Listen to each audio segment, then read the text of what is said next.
Welcome in, everybody. Welcome to the What's up, bud? Uh, What a beautiful day today was, man. Not good for the solar system, but it was definitely awesome. I don't even think it got to 80 degrees. yeah, it was pretty mild today. I think high was 77.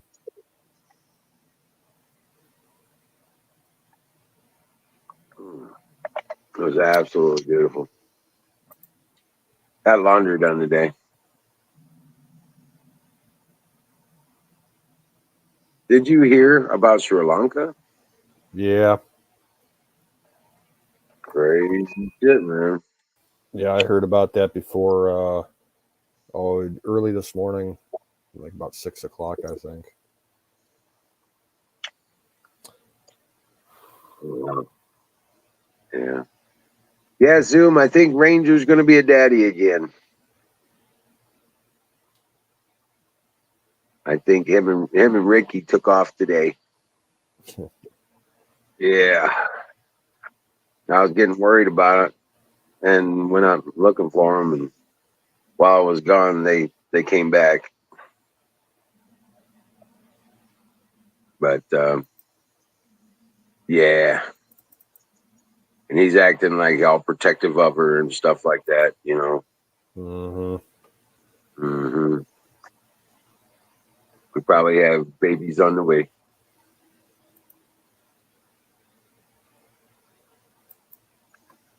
Which isn't a bad thing.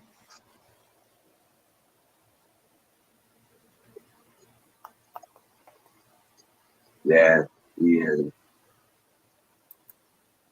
But yeah, this man alive, man. All this stuff going on. I was really surprised to hear about that.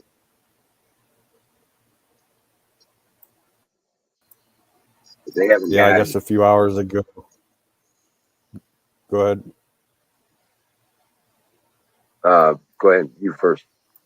Yeah, I guess a few hours ago they actually set fire to the place, the presidential palace or whatever. Oh no shit. Yeah.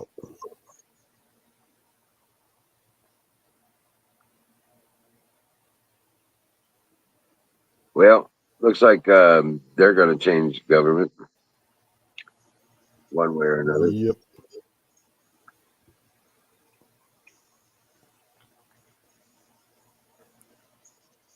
That's been a messed up country for a long time. Right, right.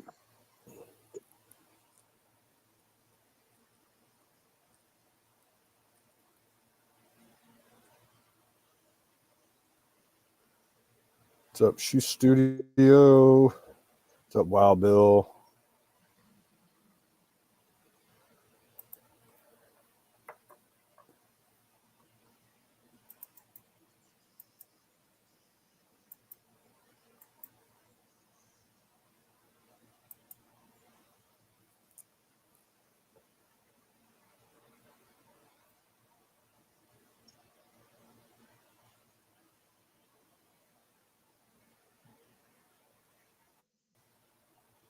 Yeah, there's not much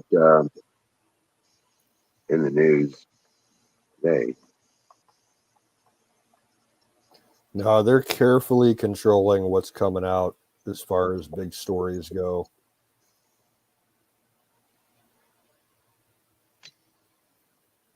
I wonder what they're not talking about. Well, we know what stuff they're not talking about.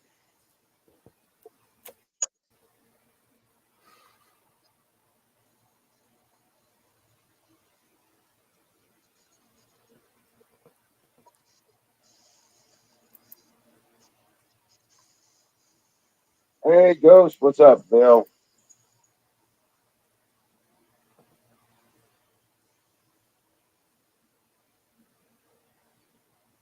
Holland wants a new government.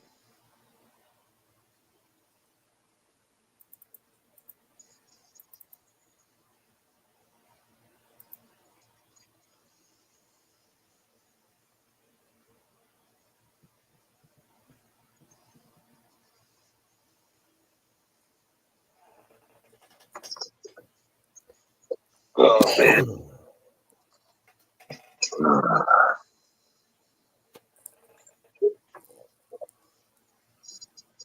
Hey, there he is.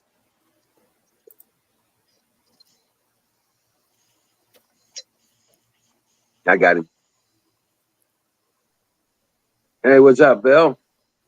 Yeah, I probably got some background noise. I got the AC window unit running. That No. sounds fine here. Yeah, it got about 104 today. Wow. 102, 104. I'm not sure. I That's think a hard day tomorrow's. to get through, man. What's that? That's a hard day to get through. Yeah. But that's commonplace. I keep thinking every time somebody says how hot it is, I just think about Don T. Yeah. Yeah. Oh, there you go.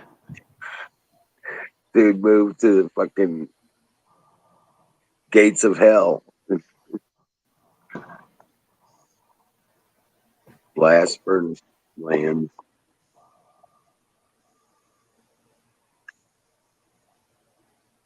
As the crow flies, I don't think he's that far from Death Valley. I don't think he is Right. either. 127,000 degrees.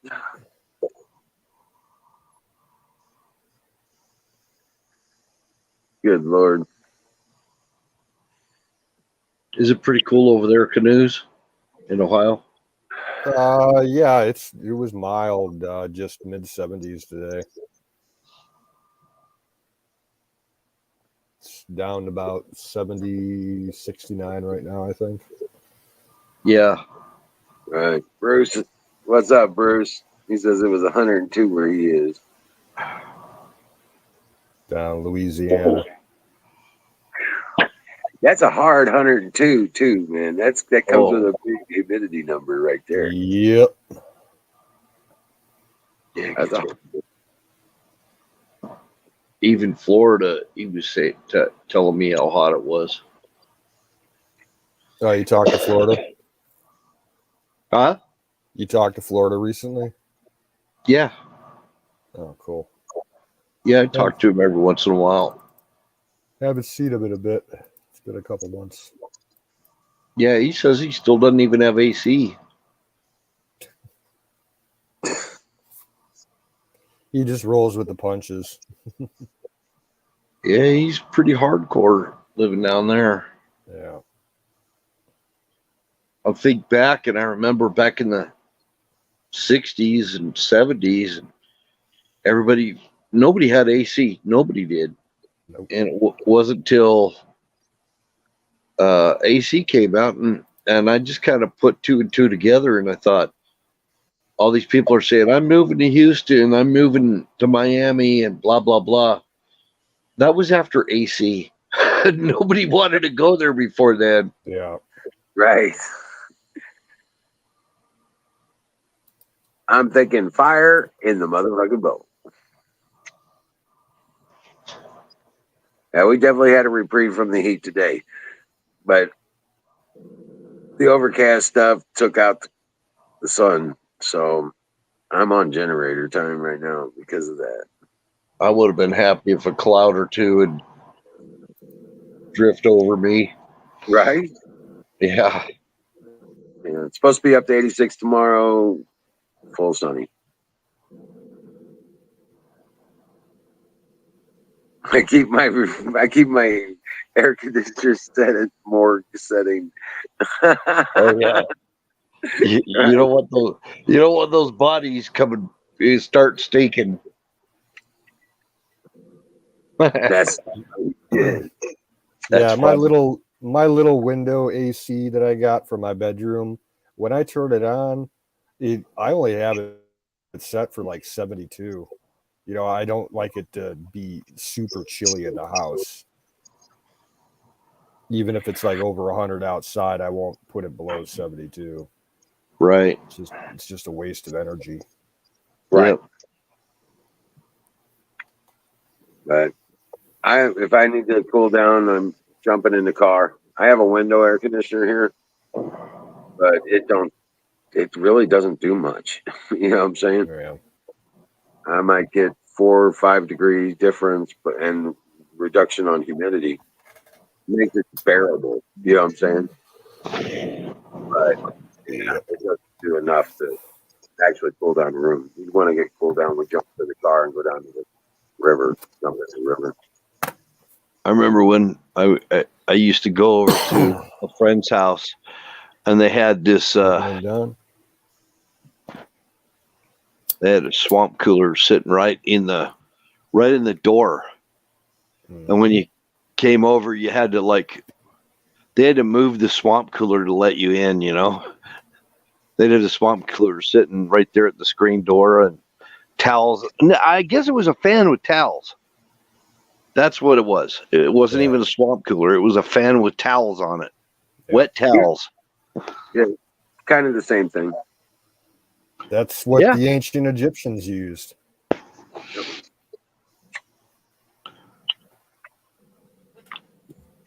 They had wet sheets and hang them in front of a fan. Yeah, it doesn't really work that good when you've got that humid air, though. Hey, Sing and Don T, welcome in. He's got 109 in the shade out at his place today. Yeesh. Son of a bitch. But it's a dry heat. It was 104 in the shade here, so I wasn't far behind him.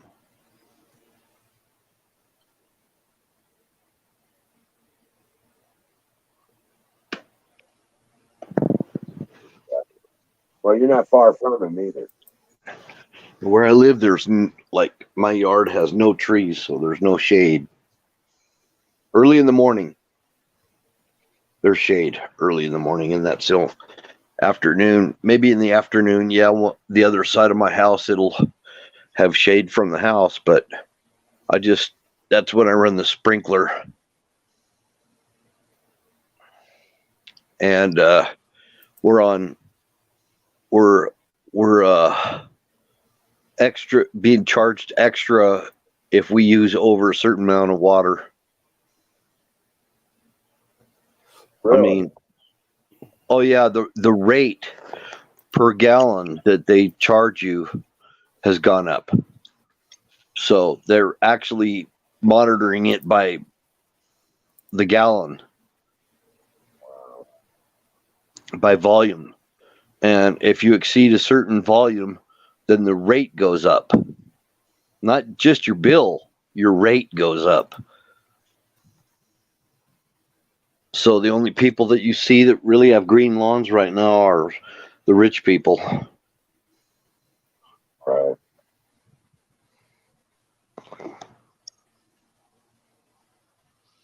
And everybody's putting in rock gardens.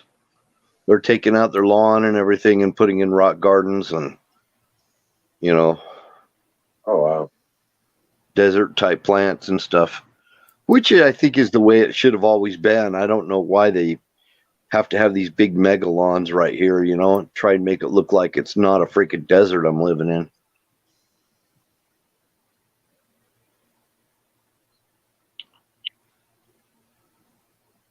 But they got some cool down in Vegas.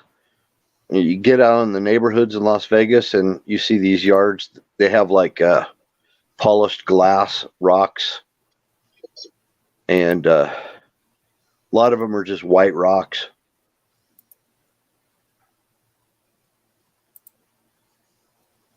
Or green rocks. They'll get green rocks. Some people even put AstroTurf. Yeah, I used to go down to Vegas a lot.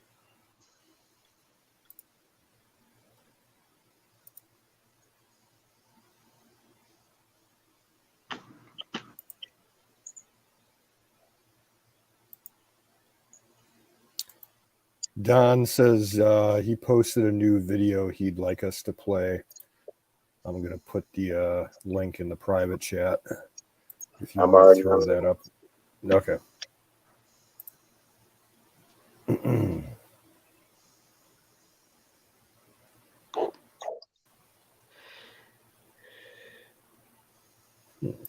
If my browser doesn't crash.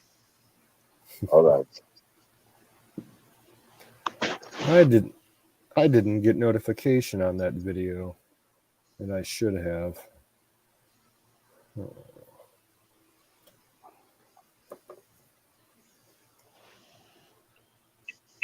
What are we looking at? The Don T's solar shed. There's a pressure tank. Electric draw. Generator. Propane storage. There's the house. And the shed.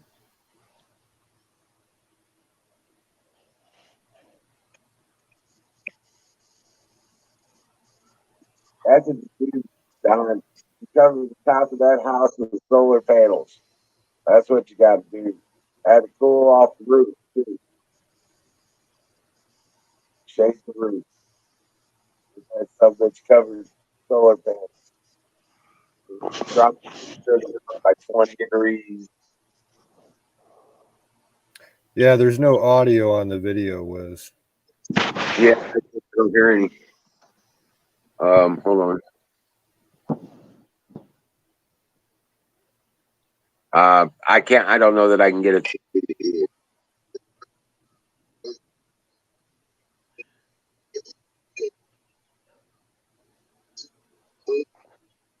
Yeah, it's all You choppy. hear it? It's just chop. Can you hear it? No. It's all chopped up.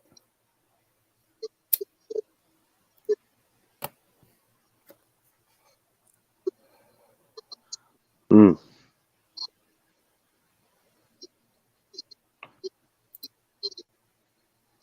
I got it saved. I'll check it out in a little while. Yeah.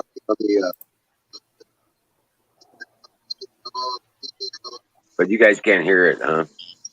No. No. It's just chop, chop, chop. Right.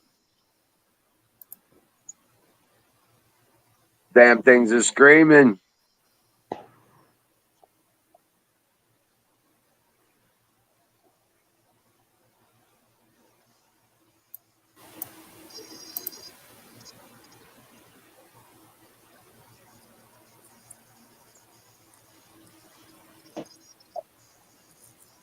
Oh wow, that's badass.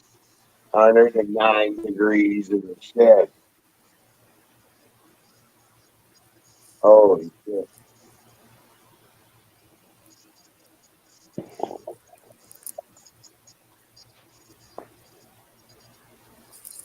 I'm just seeing like still images.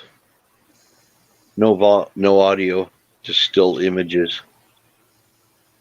Can I see the video? Looks like a slideshow.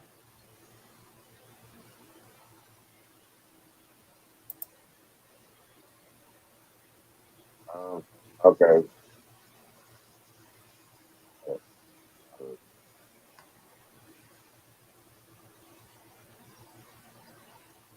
I'm sorry. Yep.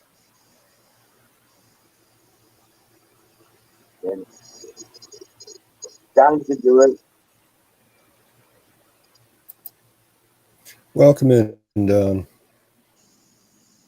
Hey, Don.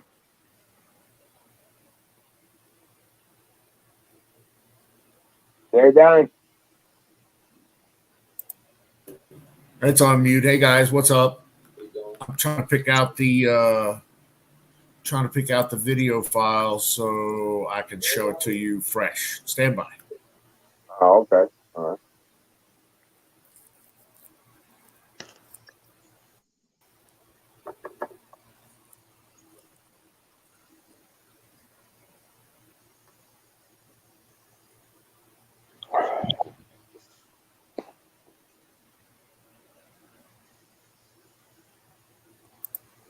mean, remember the Wi-Fi name.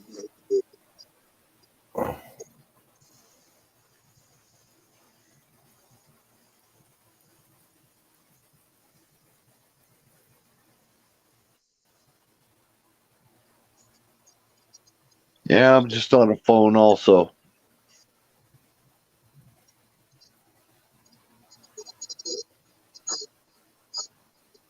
I don't need no stinking Wi-Fi. What is up, boys and girls? Sausage Gravy Biscuit coming at you from the new homestead. Can you hear that? Solar mining farm, Yes. Bitcoin mining farm, the new well. Let's see. There's the wellhead. There's the electric panel. There's the Generac generator behind that. I got a 24 kVA generator with 250 gallon tank over there. This is the view from the shed, the solar shed, the mining farm shed, to the house. Little RV action over there, but that's the office over there. Anyway, I wanted to bring you outside to show you solar panel setup, what's gonna happen, what's currently happening. You can see the solar panels on the ground over there. I got 25 solar panels on the ground that are generating about 4K watts into the inverters. I got some lumber to make and start my solar arrays that'll be over there. Eventually I'll build what am I looking for? A overhead here of solar panels to get myself some shade. Anyway, there's another 30 in 2 stacks right there, solar panels, that will also go on to the solution. Let me open up the big solar mining shed. Welcome to the solar mining shed. So that's 3 Grow Watt 5000 ESs for a total of 15,000 watts of inverter power that I'm piping directly to the house. There's my box, there's my DC cutoff, PV cutoff, there's my battery and battery charger. I'm still working on that. Over here is my mining farm, my Bitcoin mining farm. I got my switch here. That's a 48 port power over Ethernet. This is a 22 port 240 volt server rack PDU, the black up and down, that turns these things off on and off remotely for me, which is pretty cool. So I don't have to come out in the what is right now 109 degrees. Feels like 109,000 freaking degrees. But yeah, we're blowing hot air. This is my little bench. This is my little workbench. Let's see. Yeah, that's it. But so that's the shed. That's the solar. That's the battery. It's way too hot in here for that battery. That's the Bitcoin miner. All of this will expand. The Bitcoin mining, farming will expand to encompass those. I'm going to tear that bottom out there and put ventilation in there, new shelving up in on top of that, already planned, already set up for new miners. But what I need to do first is get my solar online, because to be honest with you, I don't have enough solar power to run the miners and the house at the same time. So I need to bring new panels online and get more power. So let's see. That's it from here. Questions below, comments below. Thanks for playing. Rock Awesome. on, dude. Thanks, guys.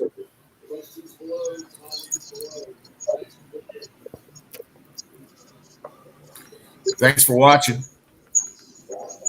Can you hear me? Yep. Yeah, that's badass, dude. Yeah.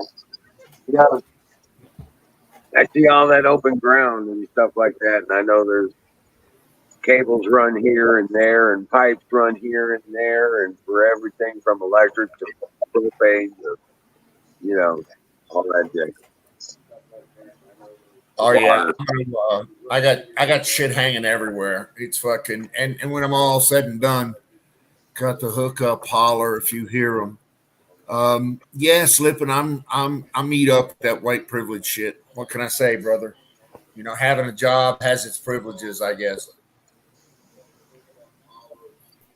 Right. Well, you know, you work for shit, you get shit, you know.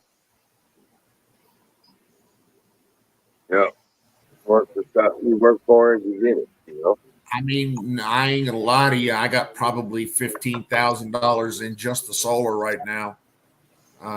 Probably another $3,000 in crypto mining. Now you're gonna cover that roof with solar panels on your shed, especially, right? Yes, I am, but that is not going to be my first thing. I'm going to put my ground mount in the ground and get it running first. I need to focus on that. Why? Here's why. Because I don't need to be a 60-year-old motherfucker climbing up on that roof, hefting up panels. Right. No, I get you. The Yeah. roof installation went to a lower priority when the wife pointed that out to me. If you know what I mean. Yeah. Right. Now the only reason I mention this because it'll drop that temperature another 10 degrees easy. Oh, absolutely.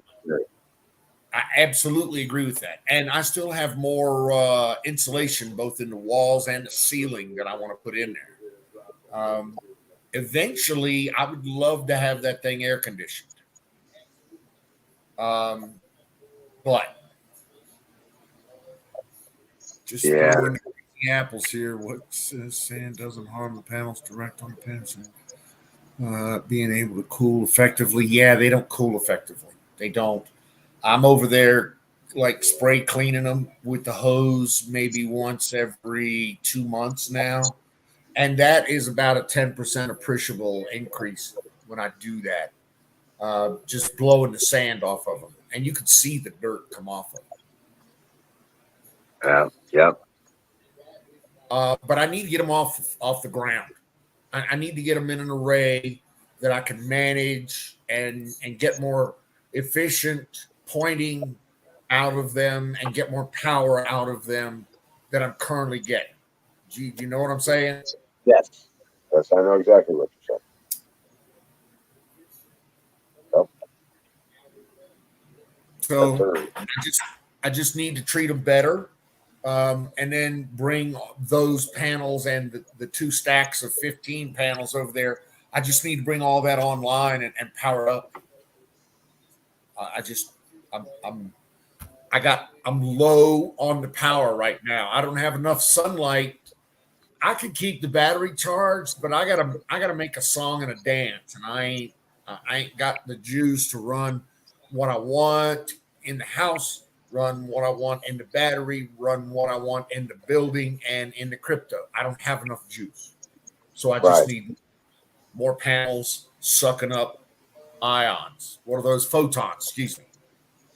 Yep, photons. Hell yeah. Well, why don't you guys where you can point them at the sun, track the sun? Yeah, you're going to go. But you know what makes me feel good is I'm out there swinging. I'm in there trying. I'm kicking the fucking can, baby. You know what I'm saying? Oh, yeah. Oh, yeah. He's kicking ass at it, too. So. Shit, baby. Hell yeah. Looking good. It's looking good. Because I can't understand a word you're saying, brother. I said it's looking really good. Thank you very much. Yeah. Yeah, it's looking kick-ass. I'm like jelly all over it.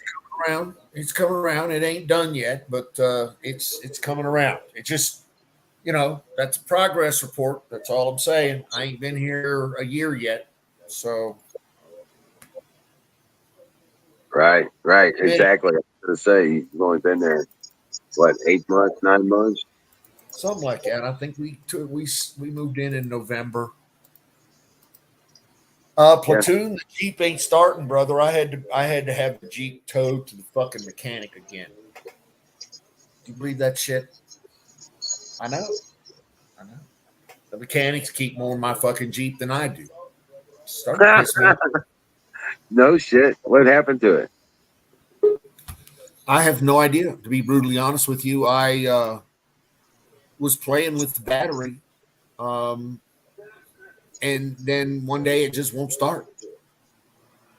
I jumped it, I charged it. I got a brand new fucking glass mat battery in there. $250 worth of goddamn battery I put in that thing 6 months ago.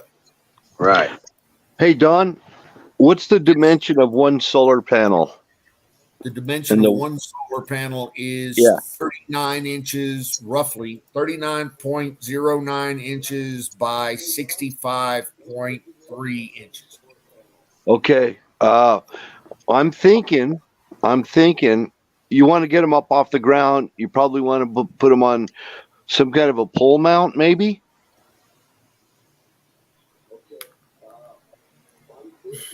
Yes.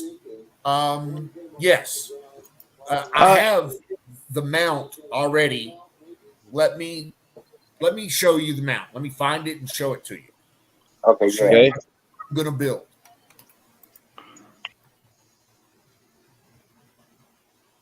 Stand by 2 seconds.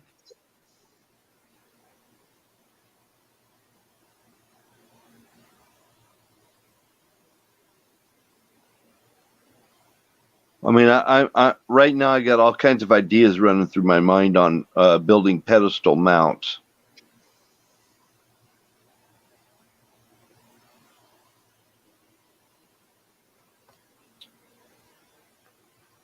Well, kid, Marion.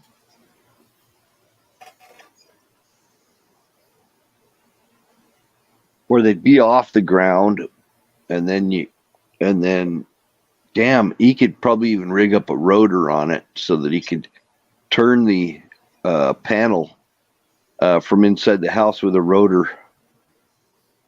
Like a big solar, like a satellite dish thing. Yeah.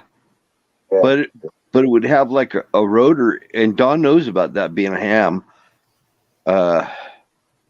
He could put these individual units, build a bracket for them, and mount them on a pedestal, and rig up a rotor, which is just a little motor that would turn it for him. Yeah, that's a lot of panels though that he's utilizing now. He's going to be doing, a large number of panels. Right. But when the sun moves across the horizon, he could have them continuously aimed at the sun and optimize the amount of photons.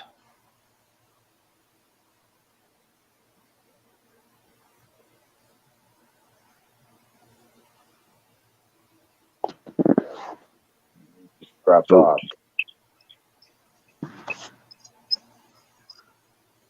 He just dropped off after the photons, and Who did? you did. Oh, Last word you said was photons, and then it just went silent, like you weren't done talking. you still hear me? Yeah, we hear you now. Oh. That was my last word, was photons. Oh, okay. Sound like you weren't done with the sentence yet. Oh, okay, that's weird.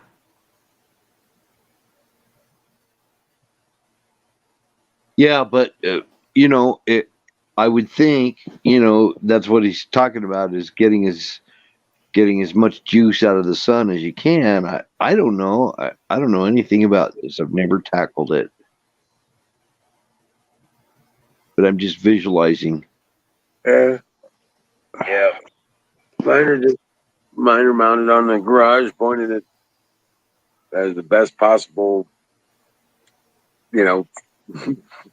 whatever I get kind of thing. Everybody around here, they've got it mounted on their roofs, it seems like. Yeah.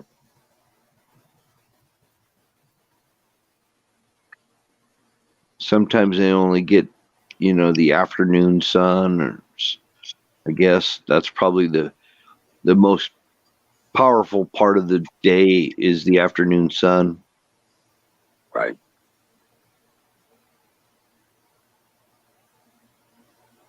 High noon. Yeah.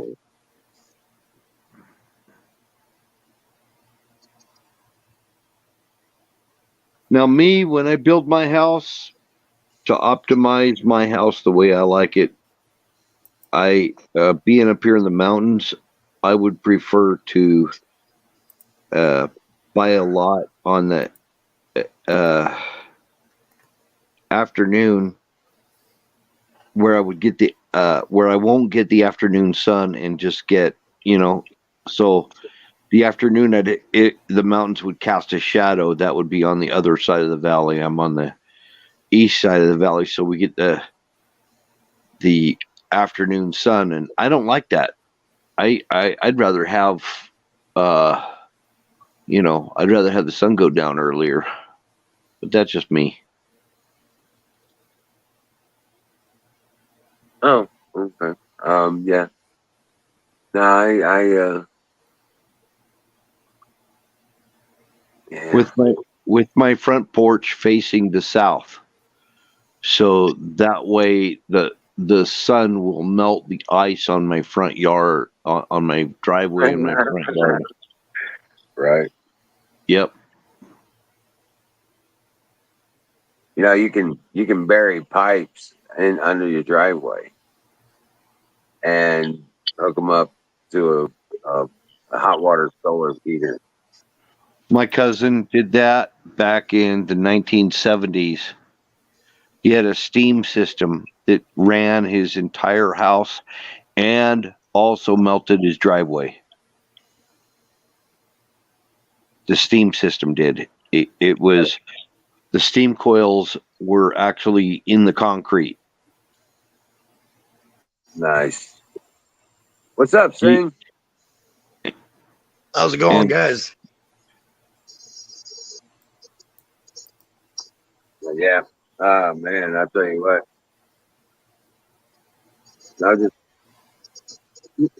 I seen inside his shed. It's 109 degrees.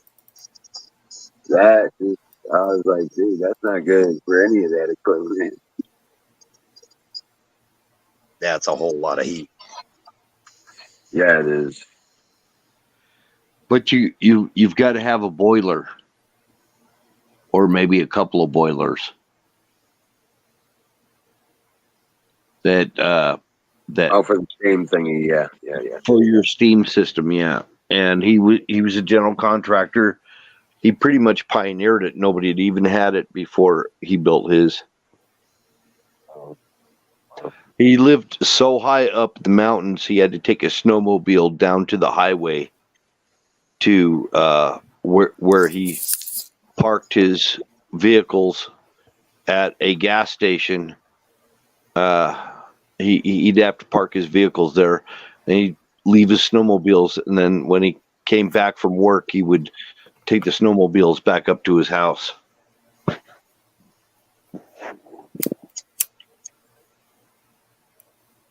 Yep.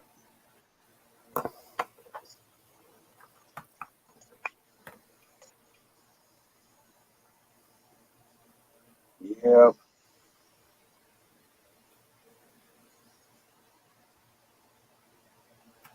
All the sidewalks were all steam heated.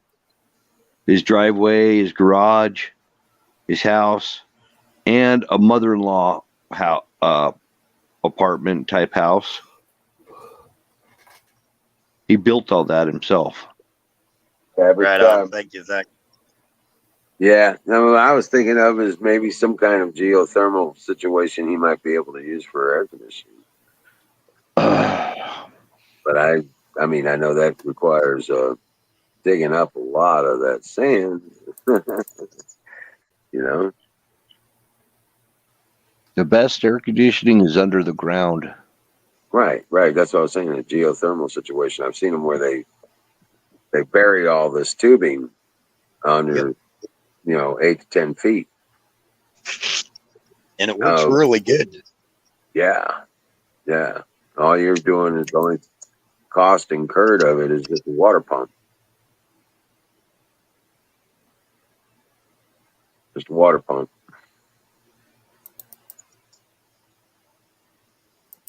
Oh, okay. So you get the water. The water that's in the pipe is just recirculating. Correct. Okay. It would, distribute the cool underground temperature in the upper ones where they would gather the heat and return it to the ground and so it can be recooled. And a lot of that's in. Go ahead. They run it a wider or a bigger hose out through the ground, and then it goes in through a manifold, and then the manifold displaces it through a bunch of little tubes, either in the floor, radiators, or whatever, and then another manifold at the other end. Then it pulls it all back into the bigger tube, swirls around through the tube, cools back up, off, warms back up, whatever you want. Yep. Those, I think that's one of the best heating and cooling systems they've got. Like you say, the only power you're running is for that pump, that water pump. Right. Oops, Don hit the wrong button. I didn't do it this time. My phone's not waiting out this time. He was trying to put that, I guess, a drawing or a plan up for schematics for the stand or the mount that he's building for the panel. Oh, right on, Canoe. Well, I know people that have like pantries down, like a pantry down, or you could call it a root cellar, but they'd rather call it a pantry, and it's just a drop down area where you can store food and stuff. Yep. And it stays a constant temperature. My grandmother had one, and she had a modern house and everything, but she had this pantry that was down lower than all the rest of the house. And that's where she kept it. And you go down there and it was just nice and cool, and it never got hot, never got cold. Yeah, we got two of them at our house, but the one, it hasn't been opened up in at least 50 years. It's Miriam. Underneath the back end of the house, and then the other one probably hasn't been open since the 60s, and that one is kind of right under the edge of the house and underneath a little bit of the front yard. So I gotta get in there and clean it out. What's inside of it? No one really knows. All I can see from looking into the window into it are a bunch of mason jars. You get old canned food. Well, no, there's a possibility there might be some money squirreled away in there. Yeah, exactly. Because the family rumor has always been that my grandfather and my grandmother squirreled away some cash somewhere on the property. Yeah, that's a perfect place to put it. I wouldn't mind finding, a bunch of mason jars full of like $100 bills and silver coins and shit. Could find some old, silver serving stuff down there too. That silver brings some good money. I got some silver. From that was my grandmother's. Not much, just a couple of little things. Yeah, and I got I got a spoon and I think one set of cutlery, but like they're kind of banged up. Yeah.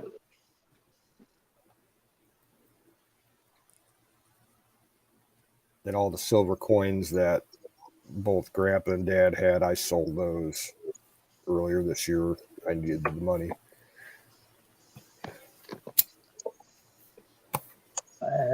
I had an aunt that kept giving us Morgans every time we visited. One place I did really good, I made quite a haul, metal detecting was at an old laundromat. Oh yeah. And dude, I found an area that my cousin and I, we were both metal detecting in an area of that laundromat out there where there were no modern coins. They were all old. Everything was old. Buffalo nickels, Nice. you know, those Mercury dimes and all kinds of stuff like that.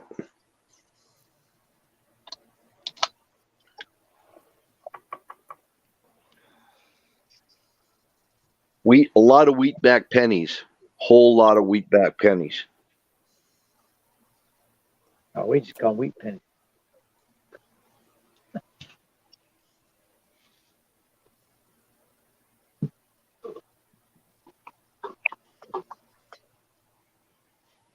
I don't even have it anymore. I need to get out and do some metal detecting. But it gave me an idea. Yeah. How you doing, Battery? Well, pretty good. My plan today was to do some more planting. We got some big tomato plants I need to put in the ground, but I never got around to it. Mm. So I have to get up early in the morning and put them in the ground. What's the The weather idea is like I'm gonna over there? Is it we hot? got that today.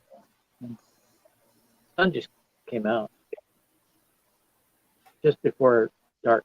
It's now dark. Yeah, rock on, Shoe Studio. Yeah, I used to love my attic fans because I had a big ass industrial attic fan, and I could air out that house Yeah. for 20, 30 minutes, and then hit the AC. Yeah, I heard attic plants because you had a big ass.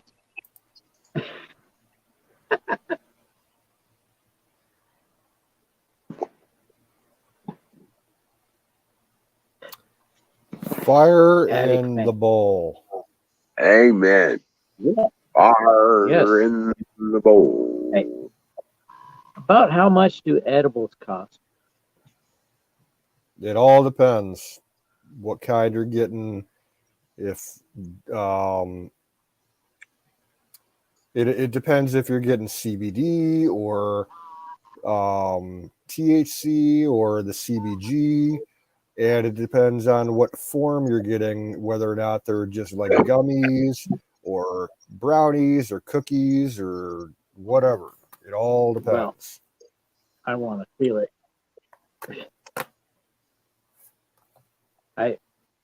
Just I need Google something. it, man. Yeah, just I Google need it. something because I get anxiety every once in a while. And it's kind of hard to sleep sometimes. I get kind of cranky. Oh, that's the perfect one right there. Get the one that's got the THC. Yeah. Whichever one it is that makes you sleep. That's the one that turns your brain off so you can go to sleep. Yeah. I've been told this is the anxiety. My brain just works overtime. Everything just keeps going through there, and I'm worried about everything. Worries, stress. Yep. Indica is what he wants. Right. Huh? And what? Indica. Huh? I'm sorry. I say something every time. Indica is the kind of THC that you want. Heard it. Indica. Mm. Yep. Okay, now I hear it. Indica. Yeah. Indica.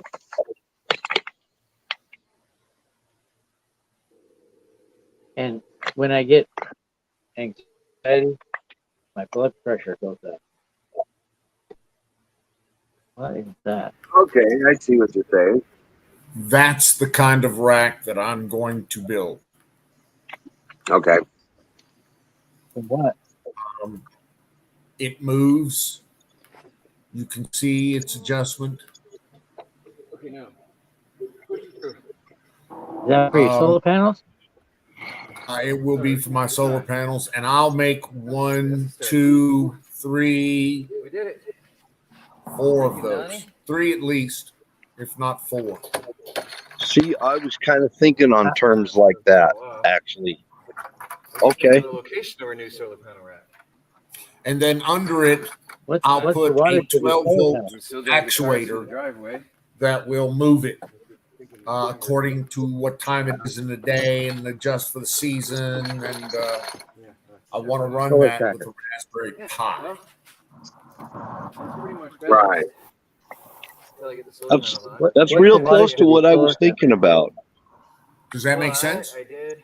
Yep. Yes. Yeah. Otherwise, get it pretty close to the tree there. That's Done. my plan What's the water anyway. to the Okay. solar I mean, Well, I'm, there, guys. like I said, I'm an old guy with a It's up. fucking screw Now I have to gun. put the other two pieces in the middle, So we're hearing the sound from the video. framing pieces. Yeah, okay. Hold on. As long as the pole configuration is north the and wattage south, of the you'll have full day coverage. I like that, Don. I was thinking on terms like that, but I needed to have dimensions, to figure it out.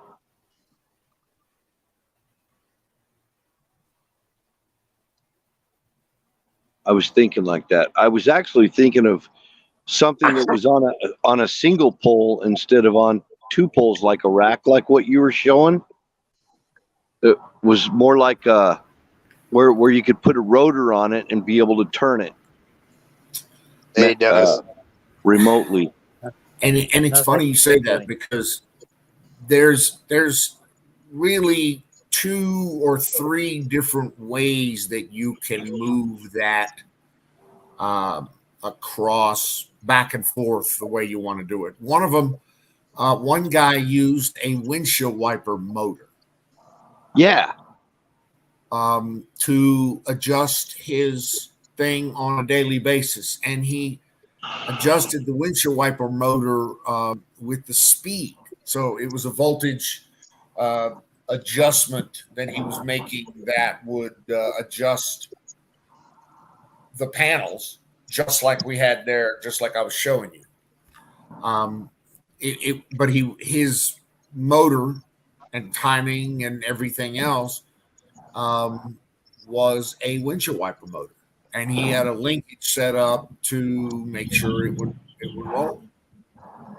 Now, I have seen some panels, and I thought about that system. Well, what I was thinking about is filling up a tire with concrete and having a pole right in the middle, run the pole up, and then put a bracket on it where I could change the inclination on the unit. Change the inclination, kind of like Azimuth and elevation. Tracking. Yes, sir. I do. It- I understand. My only question would be an the pole azimuth give you would the shear strength that you need. 'Cause that's your what azimuth would be your rotor. Your azimuth would be your rotor, and then the incline would be just you do it manually, Yeah, you would But- need to change that. So you optimize your panels so you get the most of those little photons throughout the day as the sun moves across the horizon. That's the idea. Yeah. That's the plan. Yes, sir. Film you can also put on them and increase the intensity. Film at 11. We'll see. We will. I was seeing a steel pipe in my You head got a lot of solar panels? sticking out of the concrete in a concrete filled tire, a steel pipe sticking out of that. That way I could roll the thing around and move it where I wanted to. Kind of like Yeah, a the basketball, battery. Steel like they pipe. do I with know how you I can know increase exactly the what you're efficiency talking of about solar for the basketball thing, kind of a volleyball net end post. yeah. But dude, you're going to be able to mount maybe 2 solar panels on it. And Yeah. on the third solar panel, you're going to be top heavy, and the first gust of wind is you'll be finding that in the next county. Big ass tire. filled with concrete. Well, I mean, then you get past the part of the tire being actually mobile. Right. Well, okay. Yeah. Anyway, I was just throwing things together in my head. I don't know. Going full redneck. Sorry. Dude, I've already went full redneck a dozen times on this. I have. I've explored and implored every fucking. I've changed my design 14 times already. Trying to get these things. What is that, Wiz? I have a question, Don. These are surge thermistors. I'm sorry, what? These are surge thermistors. When your They're day resistors. when your day gets very hot, which Thermistors. I'm sure it does a lot there. How does he? No, these are thermistors. Huh? They are surge limiting devices. Sorry, you're cutting out for me. Am I cutting out everybody else? Yeah. Oh, shit. I heard you. Oh, okay. But these are thermistors. And instead of resistors, Okay, now- they are a thermostatic kind of surge limiter. When they're cold, they don't allow What I got. current to go through. But once they warm up, they allow the current to go through. They heat up fairly quickly, but you only need a soft start kind of situation for your current to go through. What I got. Quickly, but you only need All right, ourselves, Mr. Dennis Espinoza, Esquire, PPD. How are you, Mr. Espinoza? Thermistors change with resistance, which changes in temperature. Correct, which changes the flow of the current through the device, allowing a soft start situation. I thought I was in the wrong room because I heard that Don had a nice rack. I do have a nice Hey, rack, yes, Wizard. sir. Look what I got. Have a nice rack. And gonna get bigger. And getting bigger. He's growing his rack. If I have my You know what way these are? with it, which I normally do. Right? Bigger. Miriam's That's a going Peltier way. device. That's a Peltier device. Yeah, I got 10 of them. cool. I'm gonna make me a refrigerator out here using these Peltiers. Oh, cool. And I might even make a cooling unit for the shed. Let me know how that works, because I'd like to know how to do that. Yeah, me too. What I've used those for in the past is creating current from heat. Well, yeah, I can do that. By transferring heat from the shed to outside of the shed, I can probably generate some electricity. Well, basically, when it gets against something hot, it'll produce a current. Yes. That's what I'm counting on. But I got 10 of them to do experiments with. There you go. Where'd he go? He keeps leaving me. It's like he's angry with me, and I'm afraid that he's angry with me, and I don't want that. Say, where'd you go? I've been wanting to talk to Don about something. Yes, sir, Mr. Battery. What can I do for you? Your solar panel, how hot does your day get? How hot does my day get? Yeah, on In average. direct sunlight, it'll go 115, 120, no problem. Okay. From what I understand about solar panels is they lose efficiency when it gets hot. That is correct. Yes, they do. So how much efficiency are you losing when the day gets hot? Well, I mean, that's a real good question. If you do a calculation, say, on what the rated panel is, so those are rated at 230 watts. Those are 60 cell, 230 watt panels each. They should put out a PV or a pulse or a peak to peak PV voltage of around 28 volts and a PV current of about 8.9 volts or 8.9 amps. So if you calculate that I have 25 of those, and you calculate 25 times 230 watts, or 25 times 8 amps, then the chances that I'm getting that in actuality are slim to none. What am I getting is probably in 70 to 80 to 90% of that. Well, I've done But I have some not research. measured it. Individually, I've never measured it. But that is a really good question, and I've asked myself that question a dozen times now, and I don't have an answer for it. I have a reason for asking it. Go ahead. I've done some research, and there's a guy in Arizona who's a professor from India that he stumbled onto something. They have this film that you can put on your solar panel, and what it does, it uses a light frequency to transmit the heat into space, and it'll increase the efficiency of solar panels in a high heat environment.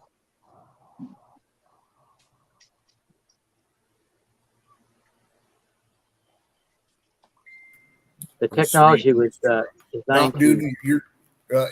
How much is that though? Because I'm into these. I really solar don't know if they sell it yet, but I'm trying to follow it because That's there's pretty a lot interesting. Of people that, I'm there's a lot of people that- reading 10 to 25% loss. on heat. I know That's not surprising. That's not I surprising. put a response in the chat. Yep. there's a lot of people that lose efficiency, especially in Arizona. So I'm trying to research this. I plan on moving back there someday. Well, I currently have, I believe, about 55 panels. I'll probably easily get another 30. I buy these in pallets of 30 used for about $50, $52 each, $54 each. They're great I follow value. this guy. I Go ahead. follow this guy from Arizona. I think Will Prowse. I think. Yep. He found follow a him source regularly. for really cheap solar panels, and he tested them out. They're very good. Absolutely. I've been following Will Prowse now for probably a year. I saw some of his early stuff. As a matter of fact, it was his idea that I got the GrowWatt 5000s. Okay. So yeah, and battery, and particularly on batteries, a lot of battery stuff. The big server rack batteries recently, and how they're integrating those into these big household inverters. He's doing a lot of really cutting edge work on that, and so I'm trying to stay on top of that. But he's coming out with like weeklies. Anyway, I'm about to double my. it's battery. good stuff. That's he Will Prowse is good stuff. I just don't Good like his voice. Yeah, he's smart. He is smart. His voice bothers me. 275s, 275 watts. So your panels are 230? I'm not sure. Sing's talking in half sentences.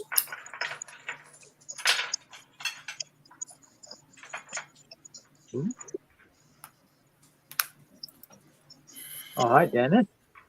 Anyway, that's my story. And yeah, watts, 275 watts. Do they have some 275s up there? Because I would eat all the 275s I could get. I've never seen them. I've seen 230. Again, I got 230s, 250s. And the larger ones will come online because they're all used panels. So as these used 400s, 275s, 300s, 350s come off of or out of service, they'll be sold to the yous and the me's of the world. Now, do they have to be balanced, or does it matter? Define balanced electrically, you mean? if one is 230 watts and the other one's not putting out the 230 watts, is that a problem? Not as much as you think. No. Okay. Hey, Dennis. Hey, Since I last talked to you, I'm a grandpa now. oh, Congrats. congratulations. Yeah. Where's Yep. my cigar? What's that? Where's my cigar? I know. Me a long time ago. What do they I'm, want for those I'm pursuing- 275, Sing? Sorry, sir. Go ahead. So this is your daughter or your son? It's my son. I've got a grandson now that's 3 months old. 3 months. Oh, Yeah. Wait a minute, Bill. How old are you?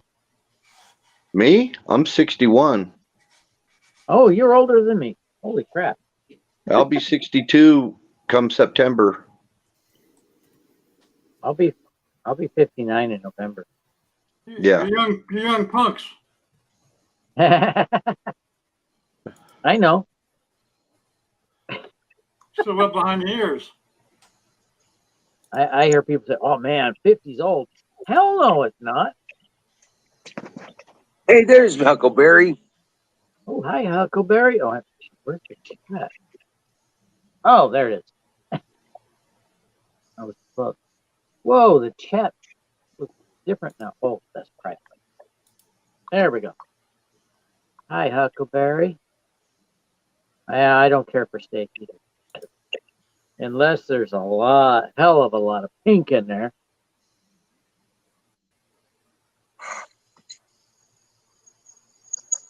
Give me medium rare or less. What was $65? Steak? Holy crap.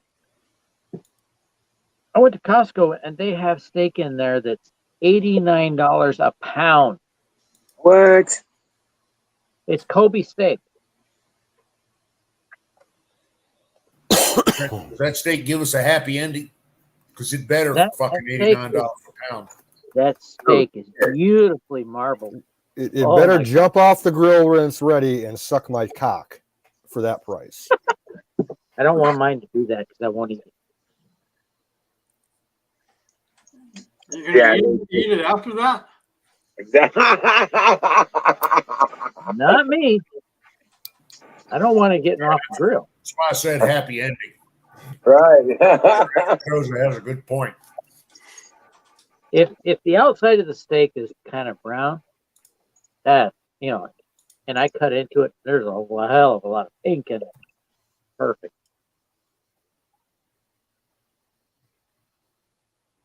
Some people say stick a Band-Aid on it, put it back out to pasture. My wife likes it burnt. In my opinion, it's burnt. She don't want any pink. Oh, who's that? That's my son. Oh, wow. Dude, you're awesome. You already got a mustache. Congratulations. Pretty young. Yeah, Good looking kid. he's Yeah. he's a year and 2.5 months. How's that? I can't believe it's been that long. Wow. It's crazy. Time just goes crazy. I know. You're flipping through the pictures, aren't you? Yeah. That's why there's some that are not even the kid.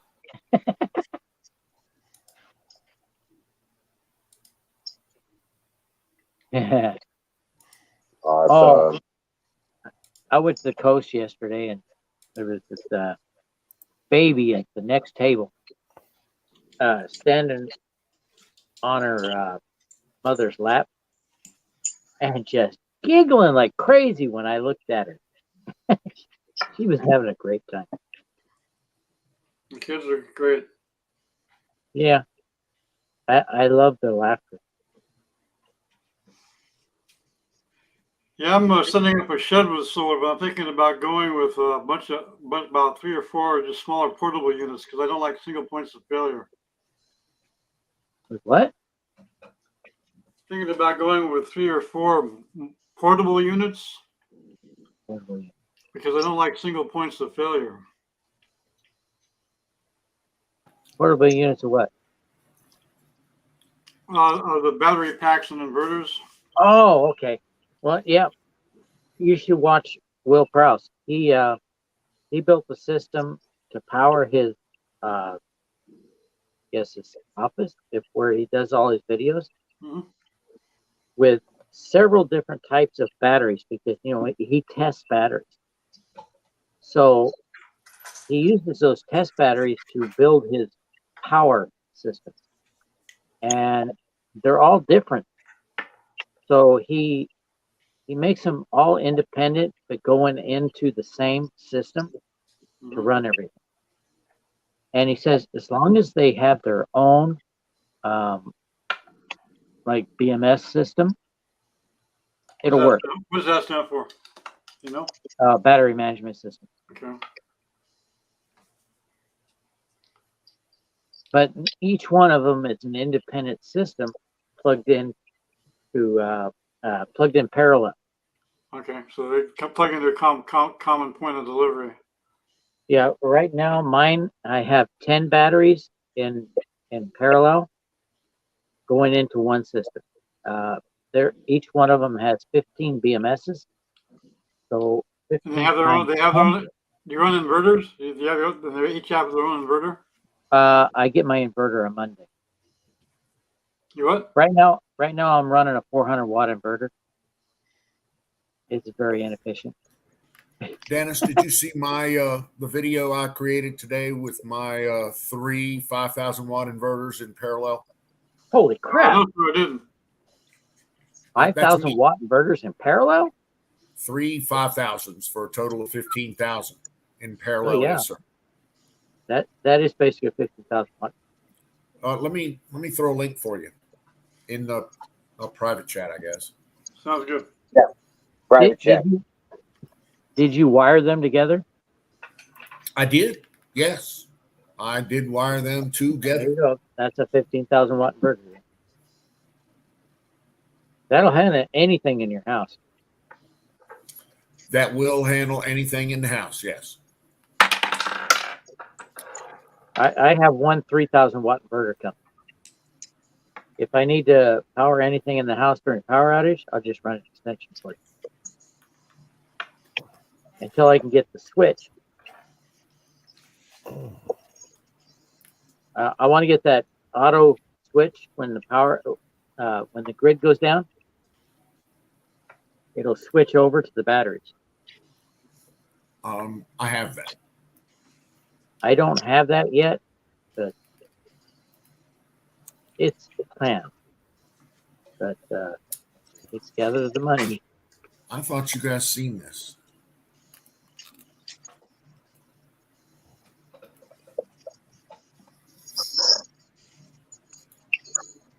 I wish I could tap into the I think you might have played it before they came on. all the money's going back in.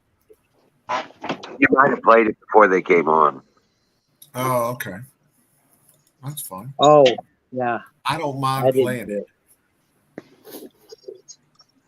I just made me some iced tea. Let me share for a second. I just made me some cola. This is for you guys. Blah, blah, blah, blah, blah. Okay. So we are sharing and we are playing. There we go.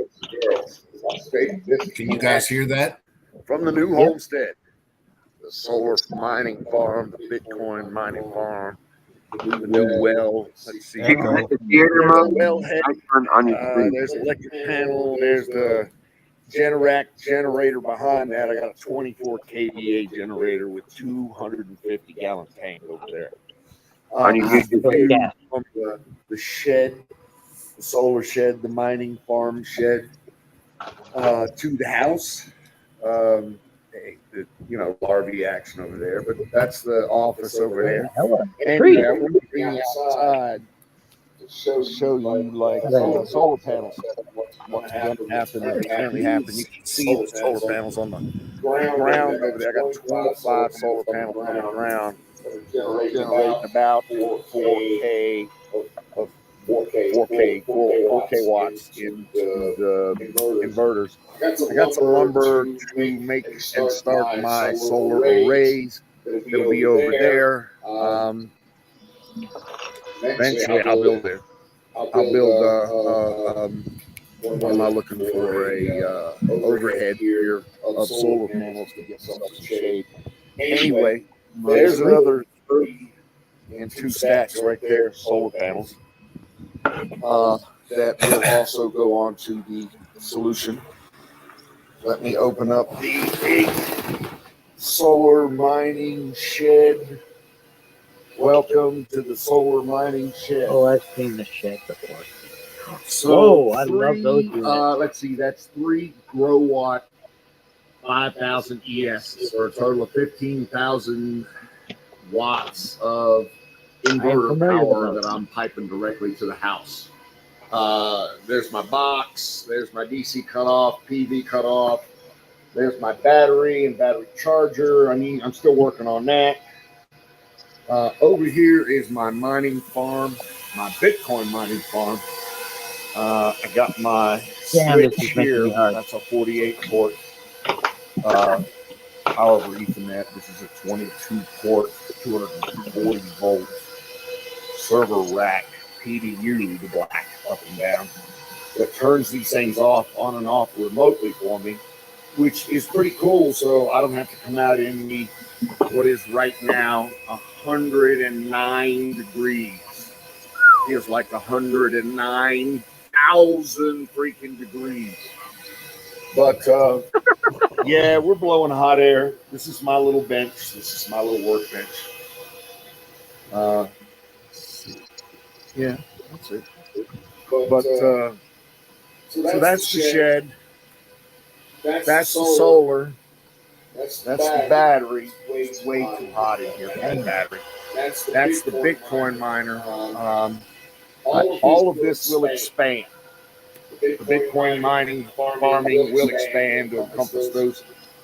I'm going to tear that bottom out there and put ventilation in there, new shelving up in on top of that. Already planned, already set up for new miners. But what I need to do first is get my solar online, because to be honest with you, I don't have enough solar power to run the miners and the house at the same time. So I need to bring new panels online and get more power. So let's see. Oh, you got That's the it same from buses here. I've got. Questions below, comments below. Thanks for playing. Don, you got the same bus as I have. That sounded like Don's mad scientist laboratory. Yeah, what do you think? You do. Oh my gosh. I got a little sexually excited there. Watch it now. Quite the setup. Thank you, Mr. Espinoza. That was sweet. Now again, that will be expanding. So tonight I'm putting a battery monitor on, including a new shunt. Also tonight I'll be bringing down the 240 volt power and putting a new L6 a NEMA L6 plug, an outlet there for an additional set of mining rigs. All of that'll, come in the next maintenance window. Thank you very much, Glass Mafia. I'm gonna have nightmares of Attack of the Dons. Yeah, I mean, it's everybody's got their little thing, little slice, right? Battery's got his. That's mine. Well, Don, I dream of what you have. You're way ahead of me. Badass setup, man. It's awesome. Good job, Thank you dude. very much. Thank you very much. What kind of batteries are you humbled using? by your Don, appreciation. what kind of batteries you got? I have two 48 volt, 100 amp hour Jacopere server rack batteries. I would never buy another Jacopere product again in my life. The next time I buy two of those batteries, and I will buy two more, 4. I'll buy the EG4s. Yeah, I'll end up buying 4, but I can't afford 4 at a time. Right. Right. I got fucking internets I got to support for people. I got other obligations, so to speak. Rock on. Take care of. So, but yeah, eventually 4, maybe 2 at a time, maybe 1 at a time. Maybe I make the new batteries, the next set of batteries that I have. Maybe I make the next set of 200 amp hour batteries that I have out of lithium, B grade fucking lithium iron phosphate cells from EV. I don't know. Maybe. That's a lot of work. It's a lot of work to do. It is a lot of work. You're right. But save a lot of money. I'm doing something much smaller in scope. I got a 15 by 30 shed. So I'm setting that up to be totally standalone on solar. Just for what's absolutely necessary to survive. I'll be brutally honest with you.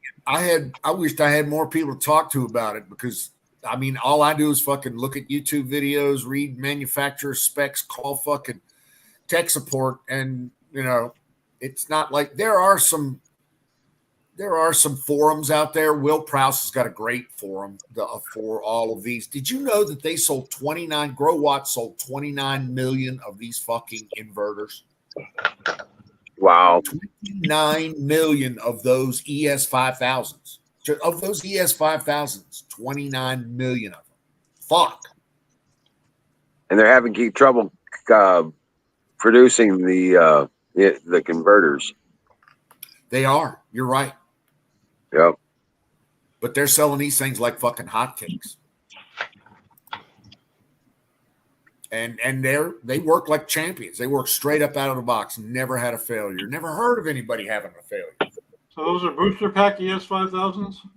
Yeah, but the European class electricity, 240 volt, 50 hertz.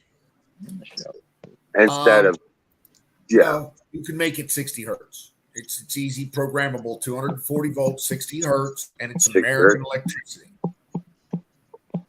Well, VAT, but in order to drop it down to 110, you have to have those converters. You have to have one of those inverters, or you're right. You have to have one of those inverters. You have to create 125 volts or 124 volts out of 240 volts. I mean inverter. But they're It's cheap. not an inverter. It's a center tap transformer is what it is. Oh, Yep. okay. Yeah, I have one of those on my circuit breaker. Right. So the inverters make 15,000 watts of 240 volt AC power, 60 hertz. 60 hertz. Awesome. Yeah, Awesome power. Fucking, I eat the shit right out of it. But I have one of those center tap transformers that lets me turn that 240 into two sides of 125 or two sides of 120. my circuit breaker. And that's exactly what it is. I've got it pushed into the box to where I have one side that turns on the transformer. I have another set of two 20 amp breakers in a single slot that turn on two outlets, 120 volt. So it's perfect. It works like a champion. I couldn't be happier with it. You have the auto switching? Auto switching. Yeah, when the grid goes down? I do not have my inverters tied to the grid. Oh, okay. So you're completely off grid. Yet. Well, You're gonna be able to sell back power. I'm sorry, what was that, Dennis? Yeah, it's probably advantageous to be able to sell back power. Yeah. You have to. Well, actually, there is a net metering agreement with my power company. Yes, sir. But what I have is because I built the Generac into my system for failover, then I have a very pricey Generac transfer switch. That might See, handle. see, a lot of states actually on your meter, you know, kilowatts per hour meter. You know what I'm talking about? I do. It when you're producing more than what you're using, they can actually go backwards. But in my state, we're not allowed to have those. Well, in Here my it's state, we wonderful. can have those. Those are net metering agreements, and my co-op has one. I just need to fill out the paperwork and get it all working. But Here, to be brutally honest with you, at this point in the program, I don't need it. here they, the excess solar gets sold to the PUD, Yeah, and they sell it back to you when you need it at the same price. correct. We're the same way. They'll take 25,000 watts per month at retail from me. I just So got to fill they're out the basi- paper. They're basically my battery. Exactly. That is exactly correct. And when I use them, that's how I'm going to use them. So right now, I don't have enough solar panels sucking up photons to run everything that I need. So right now, my big push is getting those stacks of 30 panels that you saw sitting out there wired up and sucking up photons. Right. That's my big push right now because I don't have I got, like I said, 25 low grade, maybe 5,000 watts of solar panel. That's maybe a third, maybe a fifth of what I need. I I can take seen 7.5 kilowatts on a RV. those inverters will take 6K watts of PV power each. So I can pull in on those three inverters, I can put in 18 kilowatts of PV power, of solar power. I just need to do that now. That's the hard part. I'll get there though. Slow process. Sing, dude. I'm sorry you can't stick up with us. Much love, sir. Hope I see you tomorrow. See you tomorrow night. Drink well, Patriot. Go ahead, Sing. I'd say. So all that is what you need to run a house. Yeah. Honestly, what you'll need to run that house is 2 of the 3 inverters. And this is a normal single family dwelling. You'll need at least 2 of those 3 inverters. And you'll probably need 3 times the battery that I'm currently using. How many kilowatts do you use every day? What was on that? average? How many kilowatts do you use every day on average? I don't know. If you want to count only that which I'm paying for, the power company for, then I'm currently buying about $250 a month of power from the power company. Yeah, that's because you got that mining going on.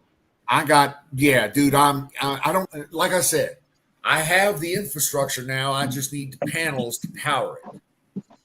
So I don't have enough panels out there to sell back to the grid yet. I need to do that. That's my next big. I got to figure out how Now to. that I have all the infrastructure and the battery and everything else to take it all up, and it's connected to my network here, my panels, I need more solar. So that's where I'm at. I got to figure out this mining stuff. So, Anyway. so storage. storage is probably your biggest thing, right? I mean, you could generate it, but having You need isn't there a to- better way to store the energy than just like deep cycle batteries and stuff? Well, it's like No battery fuel sales. battery. Use the grid. So if you have a net metering agreement with the grid, and you're creating enough power to run your house and do your daily thing, plus push enough power back to the grid that will equal what you use at night. That's the best way to do it. Right. But I'm thinking on terms that I buy some land and I don't want to pay thousands of dollars to get the grid connected to my property. Okay. And I just want to, create my own juice. Yes, you're absolutely right. The battery is going to be your expense, and you're going to need some of it. How much you need will be up to how much you can conserve. So if you're a cabin out in the woods and you can run DC lighting versus AC lighting, you can use low voltage this and low voltage that, then if you can conserve, then you can keep your battery expenditures to a minimum. Yep. If, on the other hand, you have a wife, you won't be able to do that. Now, I have a little knowledge on the battery side. You need to store energy. I recommend titanate batteries. If you can Mark's afford it. making 17 kW per day. Dude, that's a fuck ton of fucking. Well, actually, it ain't a lot, but it's good. It's really good. There's got to be some type of battery for this exact purpose. That's not a typical deep cycle battery. What? Sorry, I was responding to chat. Oh, mackerel. It just seems like, there's a lot of people out there going off grid, and there's got to be a better alternative than running a bunch of tandem freaking deep cycle batteries where you're replacing them all the time. There is. What is it? I'm saying, right now, I can't afford the lithium titanate batteries, but if I could, I'd be going all lithium titanate. Dude, so they the can answer do is 3.7 what are these batteries? Okay, What are they? Lithium iron phosphate cells is the answer. Okay. Oh, okay. Yeah, that's what I'm using right now because I can't afford the lithium titanate. Lithium iron phosphate batteries are good for 3,000 cycles, which will last you quite a while. But if you can afford the lithium titanate, you'll never buy batteries again. So let's take, for example, maybe like a hospital or something that's got backup, which they do. They've got backup, diesel generator and everything in case the power grid goes down. I have some hospital batteries. Do they have some type of an industrial grade battery storage system? Well, I have some batteries from a hospital. They're for the for the and I'll be roving happy to heart. discuss it because I used to certify those backup systems. Okay. What is their system? I have 2 lithium iron phosphate batteries from one of their mobile carts. High capacity batteries. Batteries, Are right. They're they're high capacity. Mr. Battery Cautious is correct. Okay. Very high capacity, high current, as in like 100 amp hour, 200 amp hour batteries and cells that they are required both to maintain and to replace on a 3-year cycle. So Okay. they're really fucking touchy about their batteries. Not only do their batteries have to satisfy more than standard quality concerns, but then they have to satisfy hospital concerns or health concerns. And so there's a very rigorous fucking certification that those battery packs go through. and they are taken out of there while they are still fully functional. Oh Yeah, yeah. there's some new battery technologies that are might I've used them. rival to put away lithium. There are graphene batteries and there's sodium-based batteries. It'll be interesting to see what happens in the next few years. Look into Jehu Garcia did a segment on what Elon Musk was doing in Puerto Rico. He took a bunch of batteries down there and set them up at the hospital in Puerto Rico to run off of these batteries.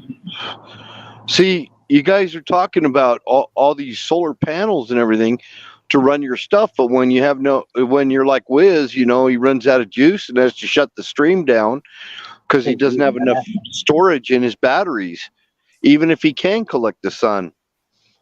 He's still using lead acid. It needs more better batteries or better batteries. Need batteries. That's the ticket right there. Yeah. Batteries is the ticket. You're absolutely right. For people on lead acid batteries, it's hard to get off of them. And I'm thinking I could probably figure out a way to make a freaking solar panel. I just want to know how I can store it. And I'm okay with 12 volt. I could get a inverter and run 110 or whatever out of a 12 volt battery. I'm not worried about all that. I just want something that's going to be able to store a lot of power. Batteries. Plus, I have a trailer. And I have some deep cycle batteries for it, and I wouldn't mind getting something better than that. Yeah. Well, lithium iron phosphate, like Don said, would be a better choice. Lithium iron phosphate. Okay. Yeah. They have now 12 volt equivalent. They will replace lead acid batteries. So you're not worried. So you don't have to worry at nighttime. If you're relying on electricity, you've generated it, but you got to be able to store it. I don't care about generating it. I can always add more solar panels. I care about storing the energy. My batteries have been on 13.2 volts all night. They haven't gone down at all. Oh. And I'm running off of those. And that's a lithium ion. No, lithium iron phosphate. Lithium ion is more power dense. You'll get a lot more power out of them. But it's best to run them at 24 volts. All right. They're not very good at 12. Well, my internal Pinto bean battery is running low, so I think I better go to sleep and recharge. I had bean with bacon soup for lunch yesterday.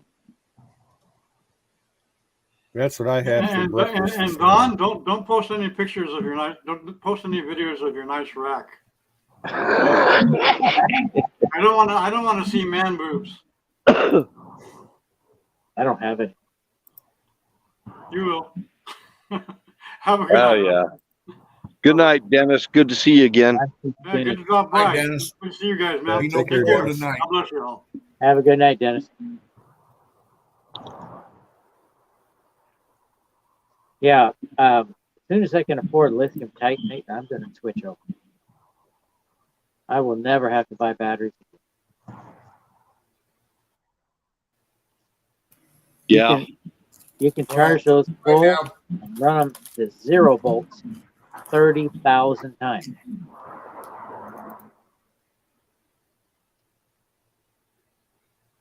BMW uses them in their cars.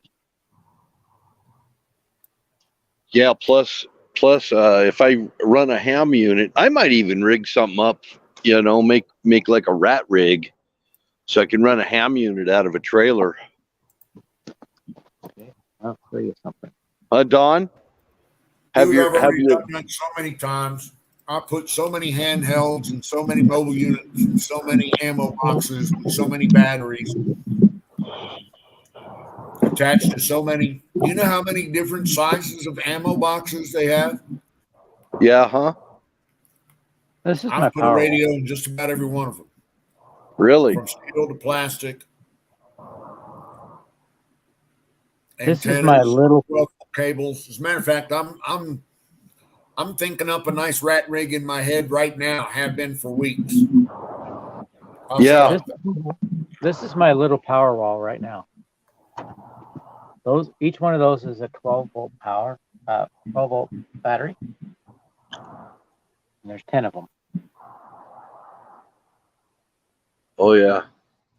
They're direct replacement for a lead acid, and they're only $36. I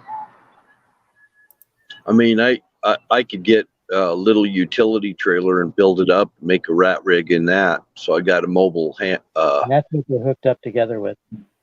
mobile mad scientist Okay. freaking thing. My batteries are not charging on the phone. I was hooked directly to the power. And I'm down to 4%. I'm probably have to go. There you go. Sometimes it just does not charge. These cables are garbage. So It's not my batteries, it's the cable.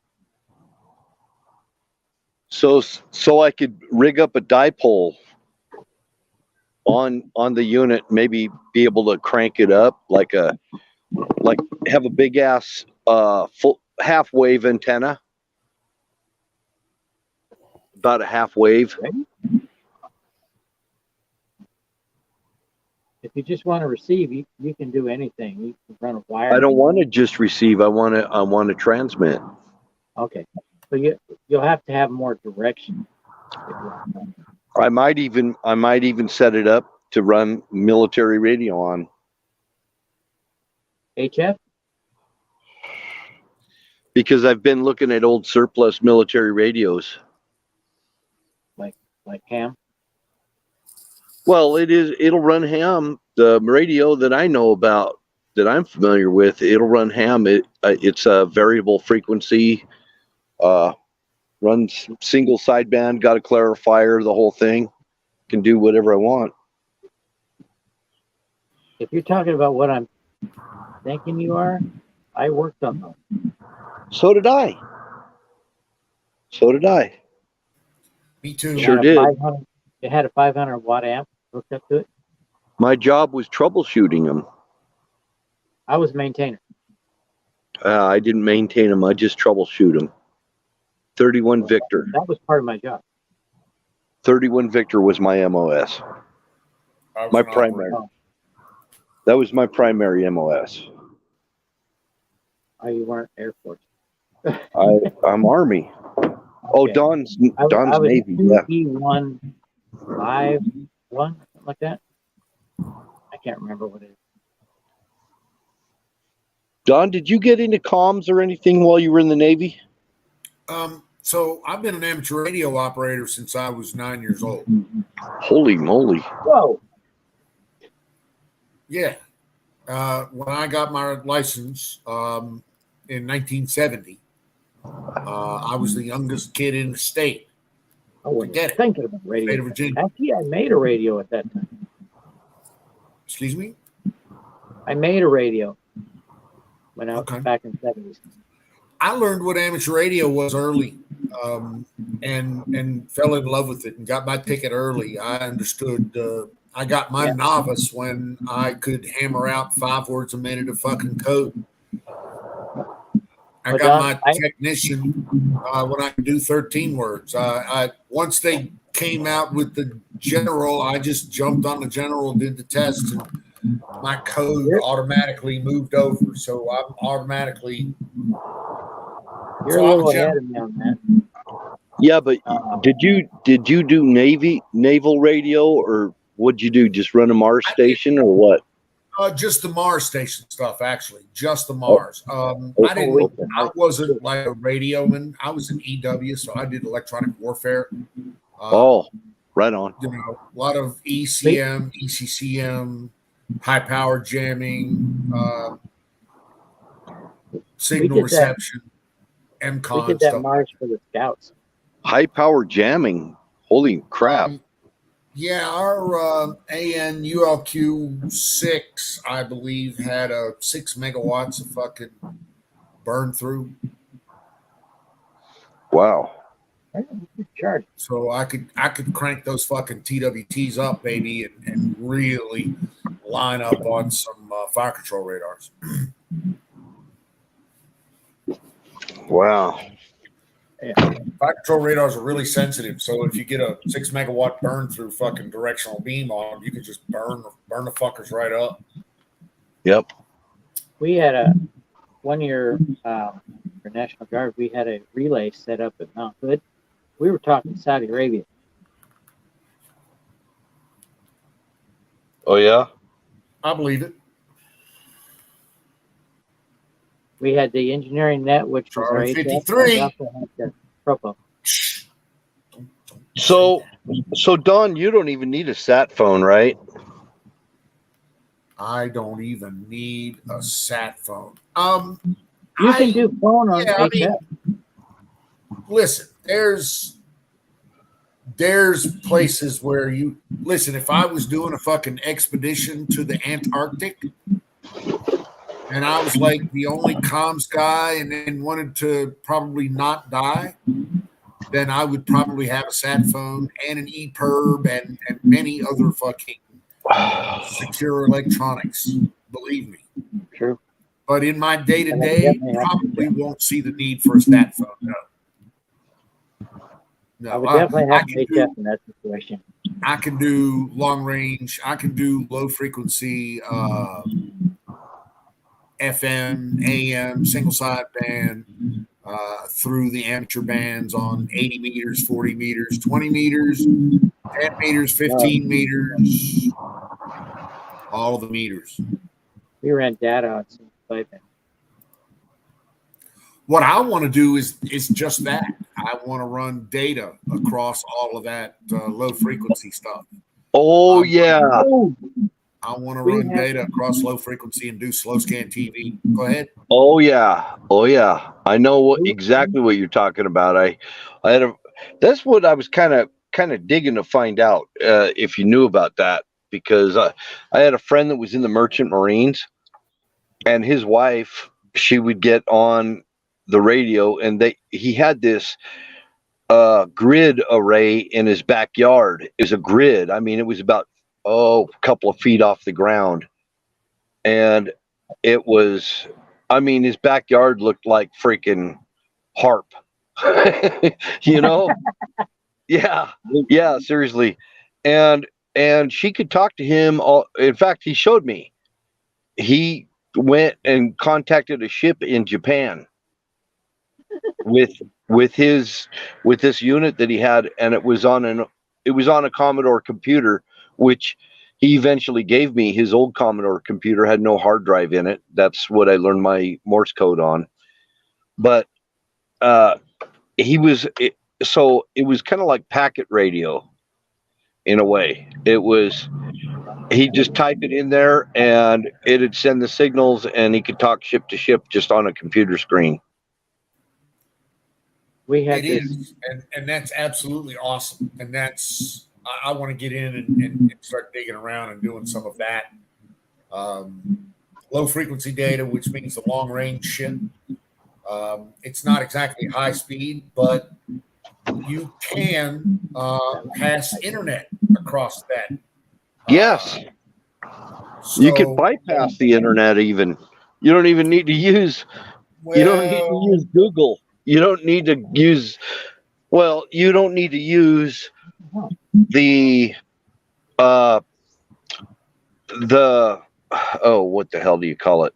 You don't need to use Google and stuff like that. You can just run straight signal. Straight TCP/IP. Basically, the amateur radio community has a bunch of gateways onto the internet. Okay. And those gateways allow traffic like mail, like MMS, like SMS, like voice to pass. People always say it's a quote unquote non-real time connection, but that's not necessarily true either now, because the latency on these gateways from the amateur radio side to the internet side are getting down like sub 10 milliseconds. But he did tell me it was low frequency, his grid system that I was talking about. He did say it was low frequency. See, that's really interesting shit to me. I like that stuff. He was in the Merchant Marines, and that was his job, was communications in the Merchant Marines. No, my job in the Navy was electronic warfare.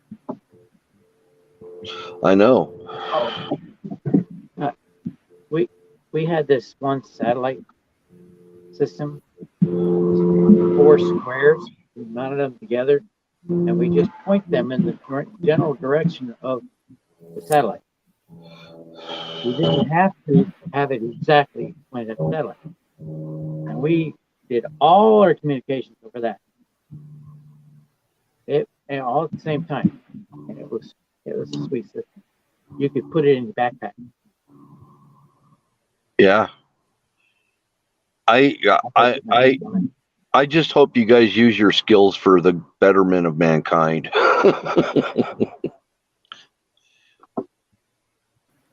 Use your knowledge for good. I'm trying to use my knowledge for good and not evil, but some days, good makes that difficult. And other days, I'm using my knowledge for the betterment of Uncle Don. Yeah. You got to look out for number one. I try to take care of me and mine, and the rest of it kind of takes care of itself.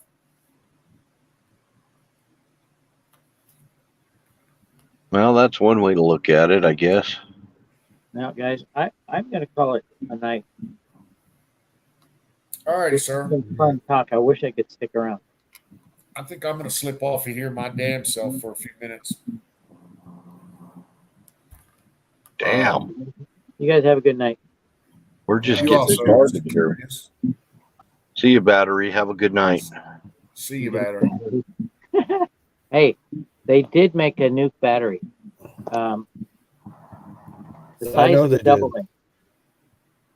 And it'll last 28,000 years. Recharges itself. You don't need to charge it.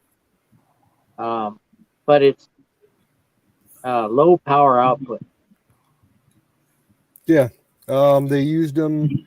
The Russians made them, and they were using them to power their lighthouses on their Arctic coast.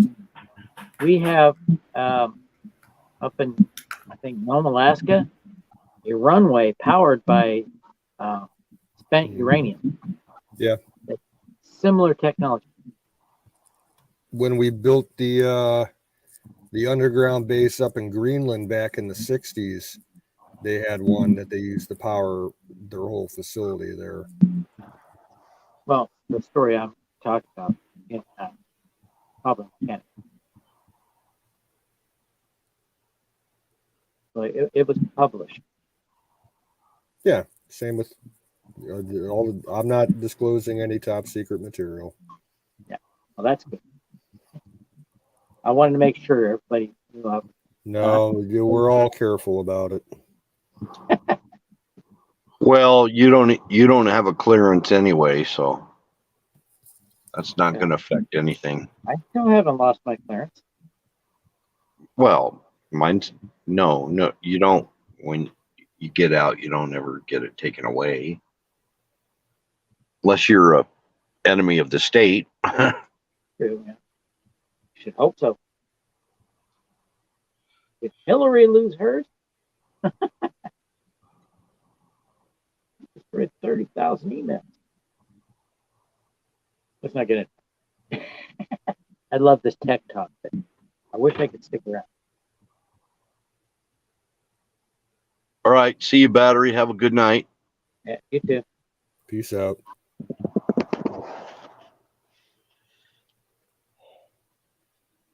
Well, Jen Nature's in the chat. I think she might still be there. I'm not sure. Hi, Jen Nature. Yeah, she said hi like 15 minutes ago. I know. She's the other newfie.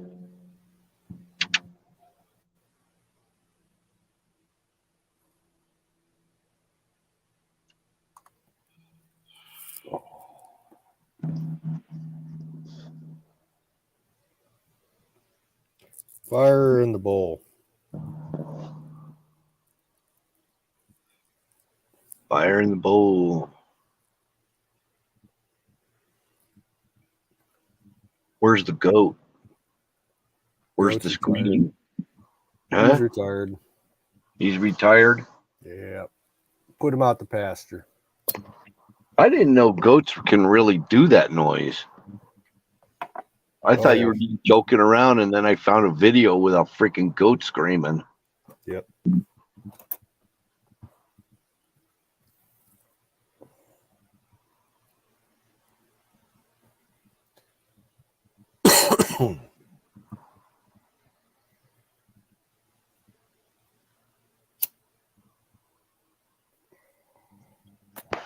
So, anywho.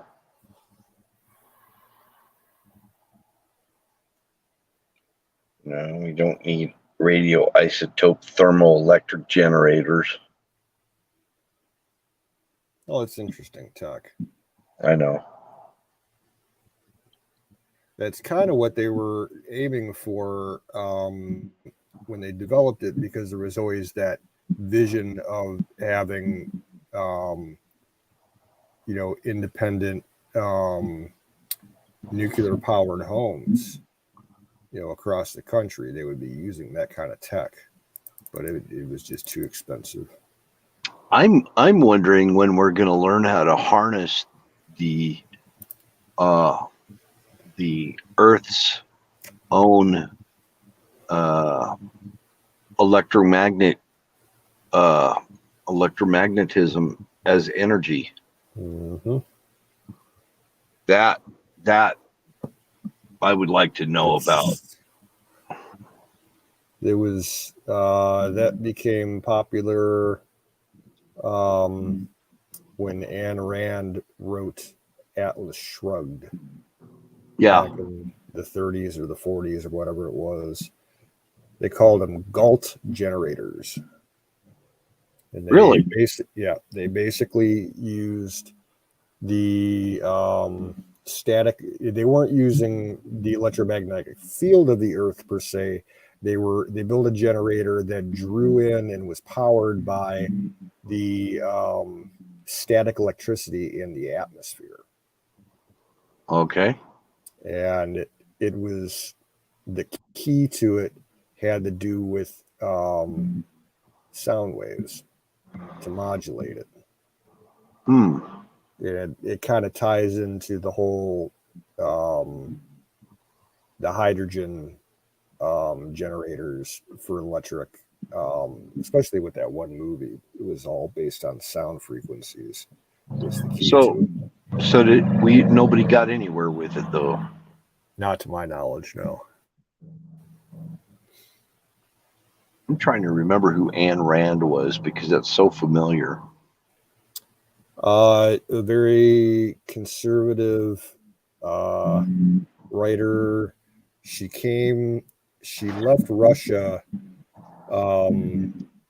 back in the early days and came to the States, and she was working in Hollywood as like a script editor, and she did some writing and kind of got her name and out of doing work like that, and some big names, pushed her forward, and then she started writing, and her stuff was like revolutionary. A lot of shit that she wrote about is going on right now and has been for a while, as far as the current state of the world. We are so out of step with alternative energy. I mean, man, we've gone so many wrong directions with alternative energy. It's just unbelievable. And it's just because of big money. Starting with hydrogen. I'll start with hydrogen, and then nextly would be thorium. So we could have actually built thorium power plants instead of nuclear plants. Thorium, and then there's another one that starts with a C. I'm trying to remember the name of it. Cesium. Cesium? Maybe. It depends on how you pronounce it. Cesium, cesium. Mm-hmm. They tried that, and it was a spectacular failure. The Navy has still to this day a nuclear facility out in Idaho, and they built a bunch of different reactors back during the Cold War, and one of them was a cesium plant, and I think it was a cesium plant. They had a catastrophic accident there, and most of the ground crew there were killed. That sounds like Arco, Idaho. You could be correct on that. I can't. I'd have to look into the specifics on it, but yeah, it's what they do a lot of experimentation with stuff. That's pretty much their main theme. It's not producing nuclear energy. It's other nuclear projects. Yeah, it's like for the nuclear power plants that they build for the submarines and stuff, and the carriers and the cruisers that we used to have, like the Hadron Collider project in Texas. I don't know if you know about that. Oh, there's smaller colliders all over the country and the world, but did you hear that a week or so ago they turned CERN on fully for the first time? Yep, I heard that. Everybody was worried it was going to cause a black hole or some shit, swallow the Earth. Well, who knows? I don't know. It's crazy. There's a lot of creepy stuff going on about CERN. But those big particle accelerators that are involved with that, they've got, the one in Texas. They got one in California. They got one outside of Chicago. One on Long Island in New York. And other ones scattered, in other countries. Yeah, see, everybody talks about CERN nowadays, but all the talk about the beast in Luxembourg is gone away.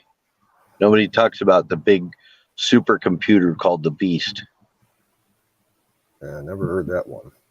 Yeah, it was supposed to contain all kinds of stuff all over the world. They claimed it was run by the New World Order, and that might, if it's still in there, that maybe that's where AI is generated from. Who knows? I don't know if it's still there, but I believe it was in Luxembourg. Big supercomputer. And everybody was worried about it. And then they switched from worrying about that to worrying about CERN. And I heard about CERN from Alex Jones before it really came, into the public eye. I heard about CERN back in the 80s when I was still a kid. Oh yeah. I think it was because I read so much National Geographic back then. Oh, I didn't know about it back then. I knew about a lot of conspiracy theories, though. I've heard them all throughout the years. Uh-oh, Zoom bait's throwing pies. Hi, launch time.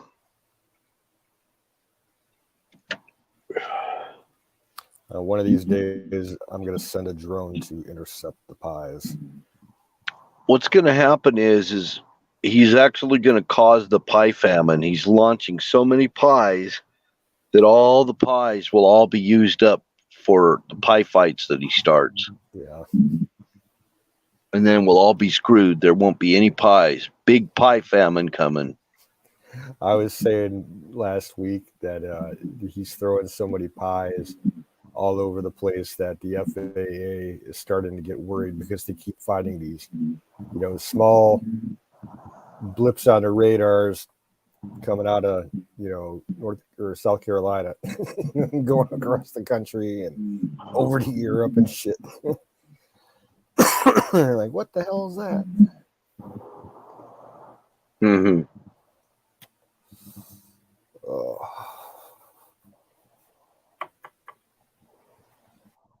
Nobody is safe from pie.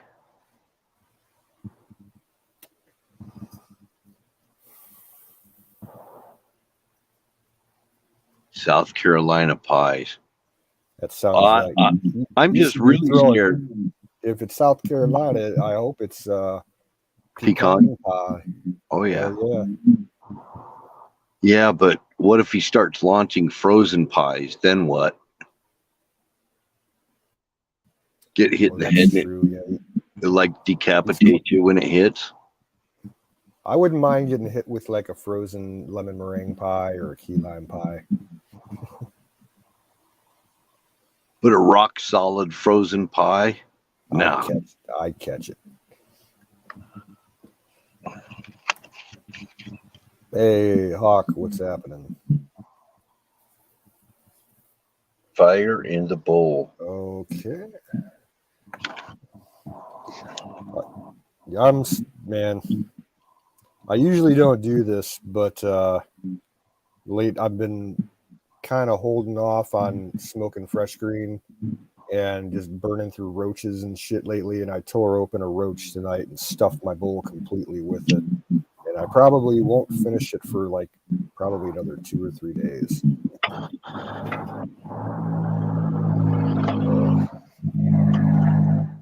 Here it is, 11:41 at night. I was feeling like crap from the heat earlier. And it's 11:41 and it's still hot. It's still hot. I would just love to have it drop down to like the 60s. I'd be so happy. Do they have like any community cooling centers around there where people can go, like to, like a public library or a high school or something, and just use the AC to get Oh yeah. Yeah, a lot of bums, a lot of bums go there, I guess, to the public library. You see a lot of homeless people at the public library. I don't want to go into that because it's so much negativity with that. Yeah, I've heard all about it with Salt Lake in general, and a lot of it's tied into drugs. Yeah, well, the other states are shipping them here. Yeah, and there's tent cities here.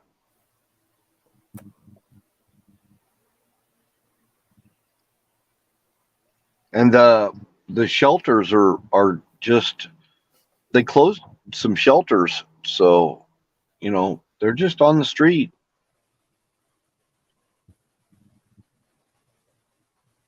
They built some new apartments just for them.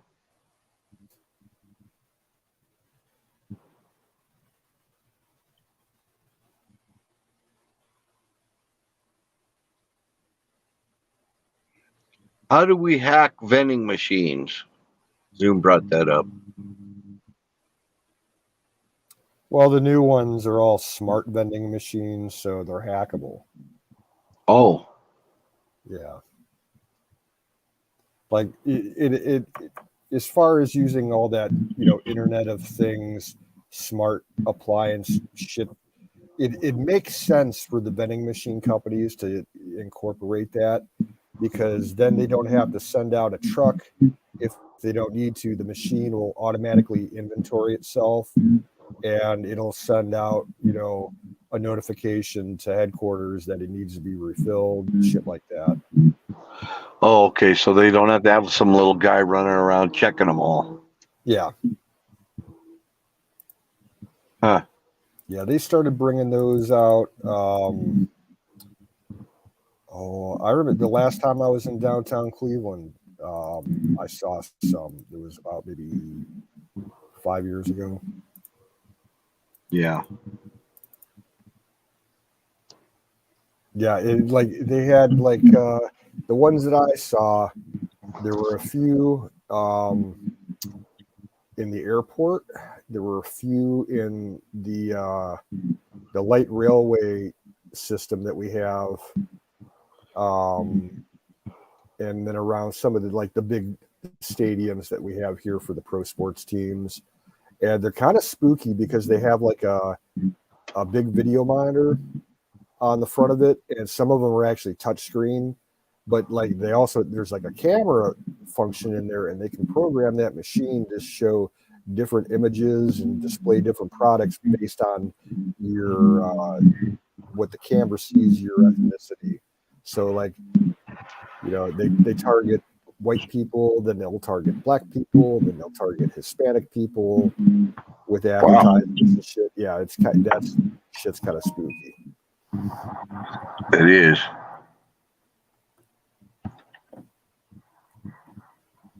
Yeah, and then they'll, you know, send a call back to the home base when like their bill reader is full of cash and it needs, you know, armored car service to pick it up or whatever. It'll notify them to. Huh. I know there's like some workplace type of vending machines, you know, like in warehouses where the actual the company itself stocks the machine. Instead of getting it through a vending machine company, they just buy their own vending machine and stock it how they want it. Yeah, you can do that too. In fact, and there that was a big thing around here, like 20 years ago. People would go out and buy, you know, used working vending machines and put them, you know, when we still had independent gas stations. Yeah. You know, garages and stuff, and they would just fill them, you know, on their own, so they didn't have to be tied up to a contract with like a big vending company. They would just go to the Walmart and buy cubes, you know, 24 packs when they were on sale. So do you still have independent gas stations? Very few. There's only a handful left in my county that I can think of off the top of my head. I don't even know of one. I mean, they're like franchised, so it won't be like Joe's Gas and Go.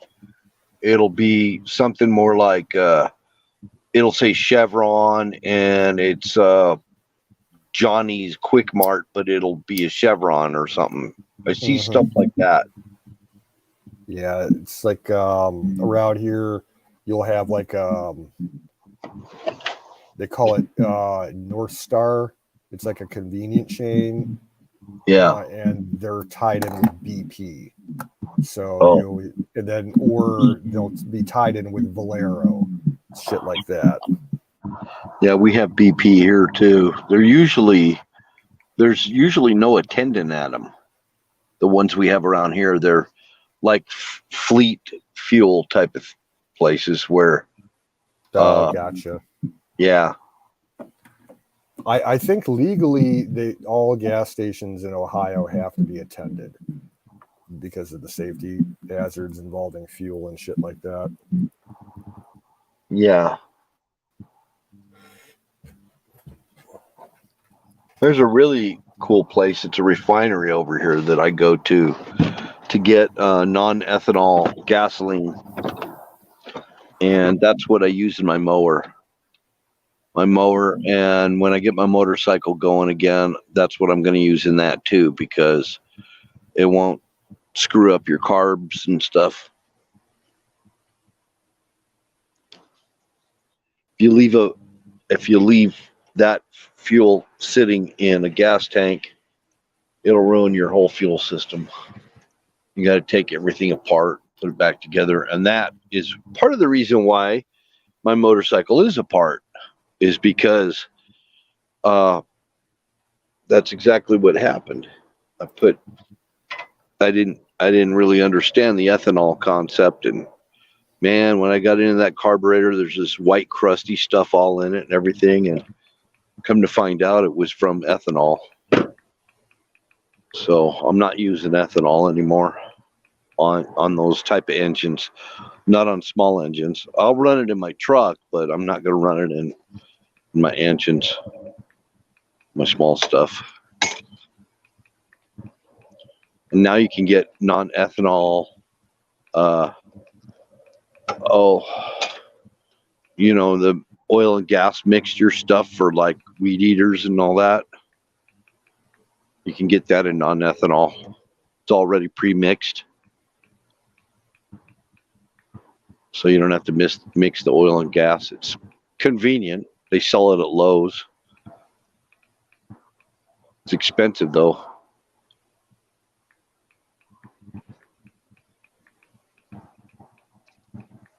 I'm hearing ticking noises. Yeah, I'm sending a message. Oh. What? Don T and Wiz left. Yeah, I think Wiz is having his connection issues again. And Oh. Don said he had some shit to do and he might be back, but I'll keep it going for another 10 minutes.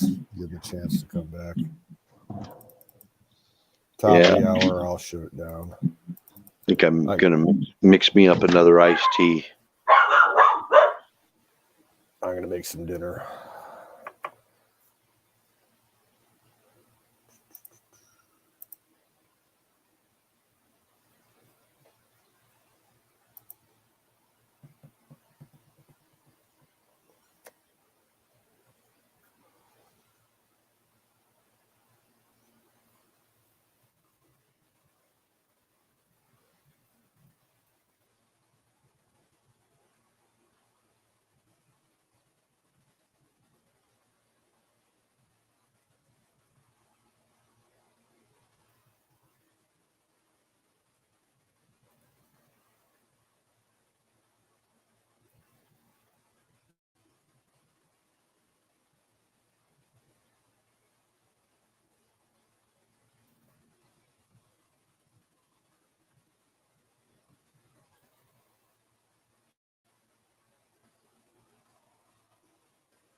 I had to turn off the volume.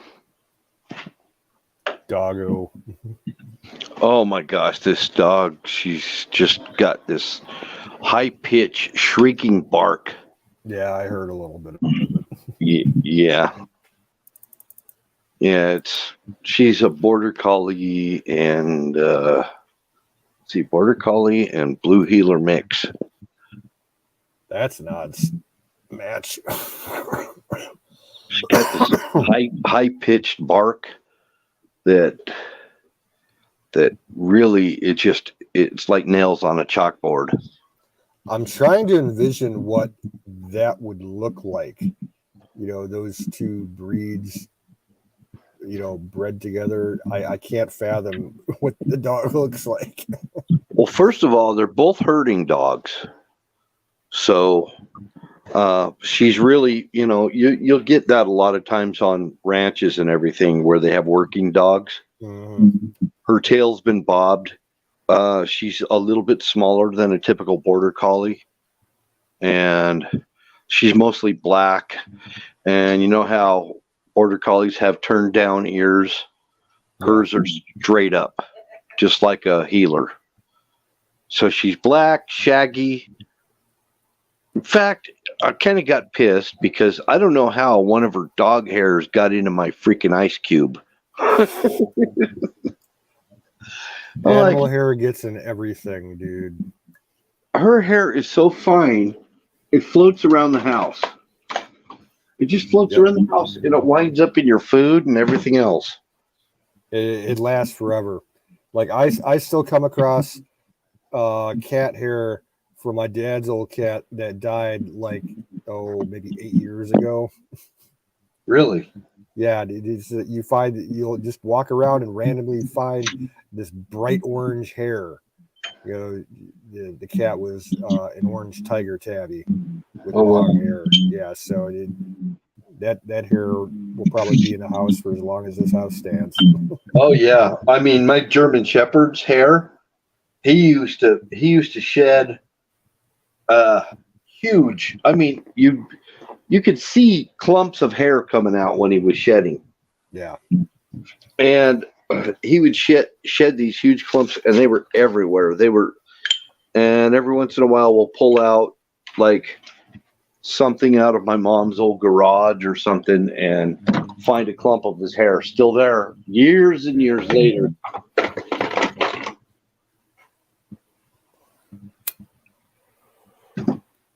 Yep. I mean, if you every time I'd brush him, I would get enough hair to stuff a freaking mattress.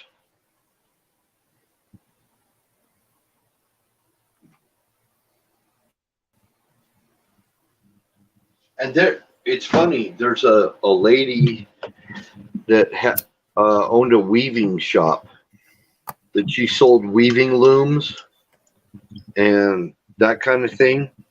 And she sold animal hair that was dyed. She would dye the animal hair and sell it, and people would buy it. And she got a lot of her hair from a dog grooming place, and she'd get her favorite hair to get was poodles from poodles. We got there's a guy out couple counties south of here, down by Amish. I think it's considered Amish country here in Ohio, and he does the same thing, but he primarily does farm animals, mostly horses. Sure. And you'll make authentic Western style like horsehair bridles and shit like that, and decorate them all up and make them look fancy. And people buy them, like kids will buy them. And use them for like 4-H events and stuff and county fairs. Make the horses look all pretty. Yeah. Yep. Horsehair. You can sell horsehair too. There's a lot of people that'll buy it. Yep.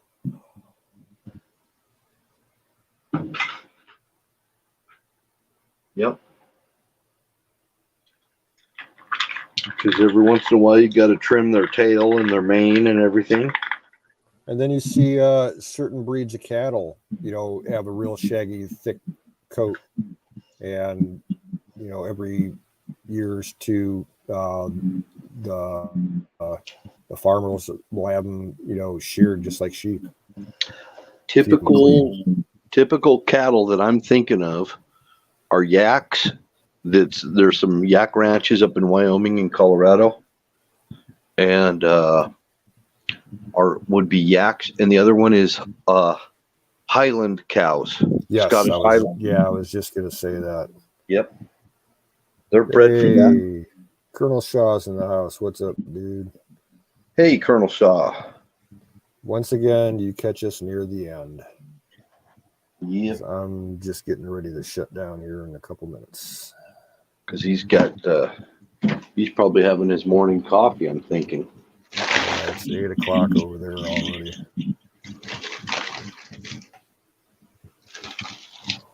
So there used to be this nighttime radio show that was broadcasted around the world, and it was called the Nightcap Radio Show. And it would be all night long.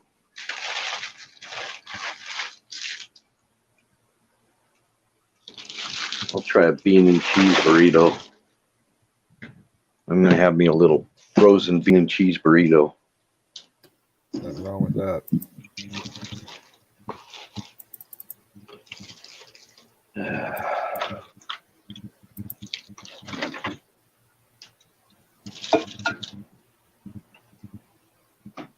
Oh, yeah. He's having his coffee. I bet they got good coffee over there in Holland.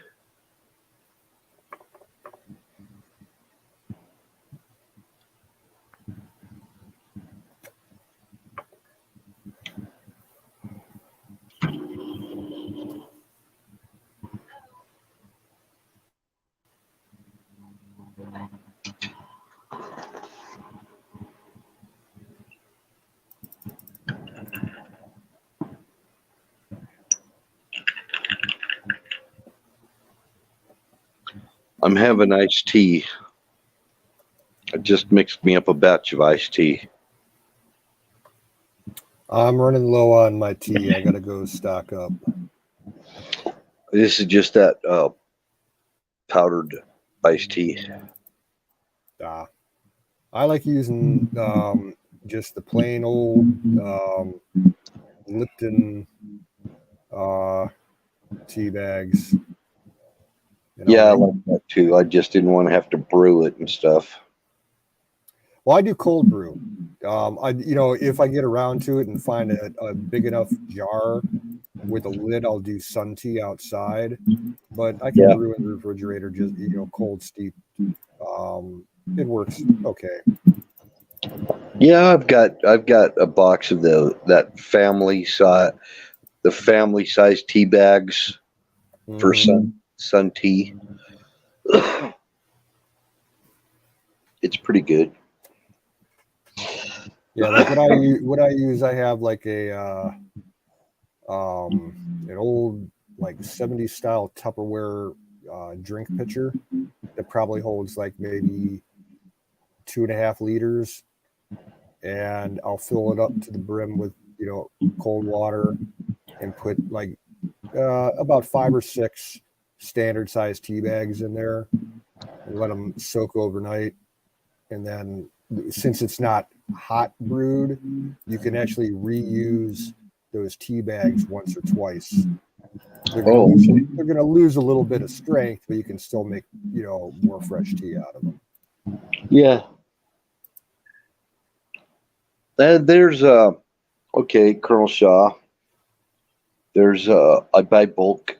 Well, I used to buy bulk tea when they're from a Middle Eastern market, and it wasn't in tea bags or anything, and I would just brew it on the stove, and then just brew it like what we call cowboy coffee, and then just the grounds are all at the bottom and it pours right out. It's just great. Yeah. All in a pan. That's what I do when I go camping. If I don't have a coffee pot, just take regular coffee and cook it over a fire and drink it down to the ground.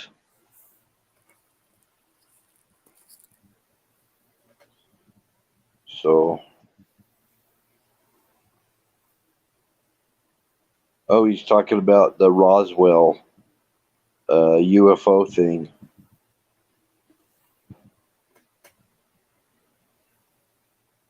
Yeah. Yeah, they had live aliens. I mean, they found live aliens, they claim. There's footage of it. That's kind of old news, actually. Yeah, that's late 50s.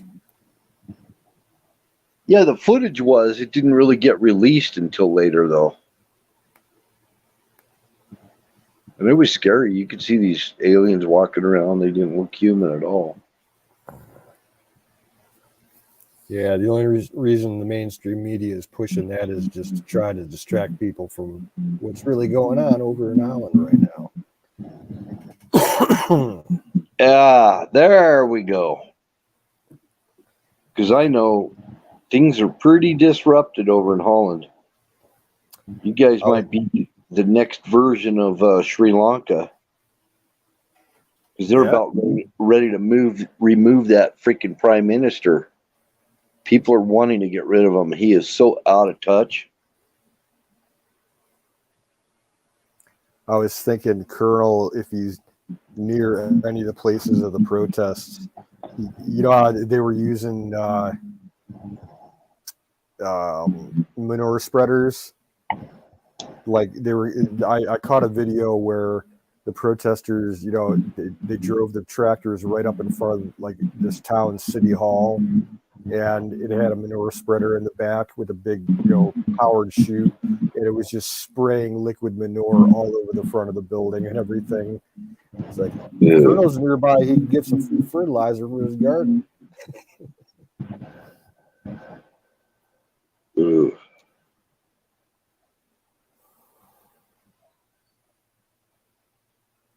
I got to go over next door to my one neighbor and get a couple wheelbarrows full of manure from his place. Yeah. Hey, Colonel, what they're trying to do is redirect what's really going on. That prime minister's got to go. Yeah. They're just trying to redirect you with outlandish stuff about UFOs. I know what they're doing. We do that here in America too. That's our mainstream media likes to try to redirect us so that we won't think about the issues that are at hand, about what an idiot moron we've got in the Oval Office. They don't want you to think on that, and then that his VP that's supposed to be the border czar, and illegals are flooding over our borders right now.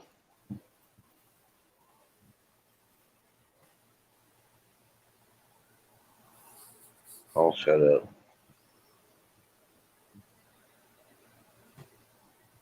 I said I was going to try and stay on a positive note.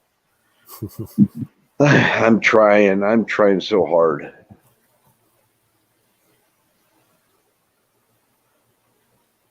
Don't want any negative. I'm so tired of the negativity right now. I think it wears on you.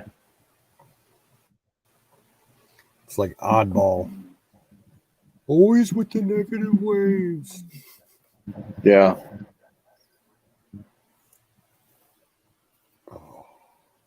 What's anti-WEF?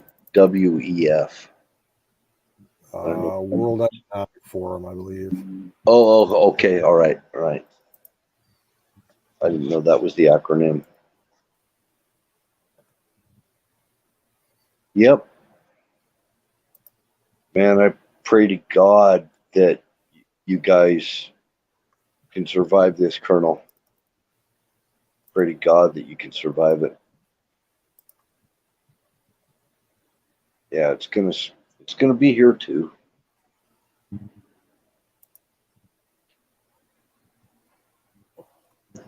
You know, it's really hard.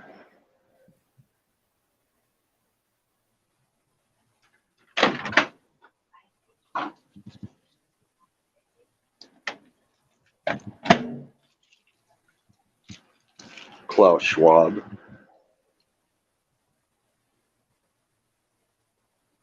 He doesn't even look human.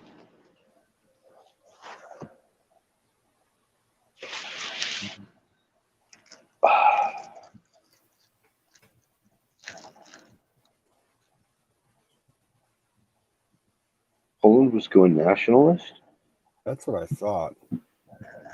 Oh, did we talk about Shinzo Abe and his assassination? Yeah, the other night. Okay. The police said that he used a homemade gun. Yes. He built himself like a little 12-gauge shotgun handgun type thing. I guess it doesn't do any good, all their gun bans they got over there in Japan, does it? Yeah, he got off 2 shots. The first one missed. The second one got Shinzo. And the people are kind of going off on a security detail because they didn't react like as quickly as they might have. Because gun violence is almost non-existent in Japan. They don't expect that stuff.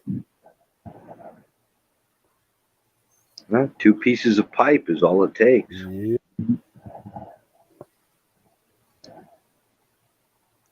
1 inch and a 3/4 inch.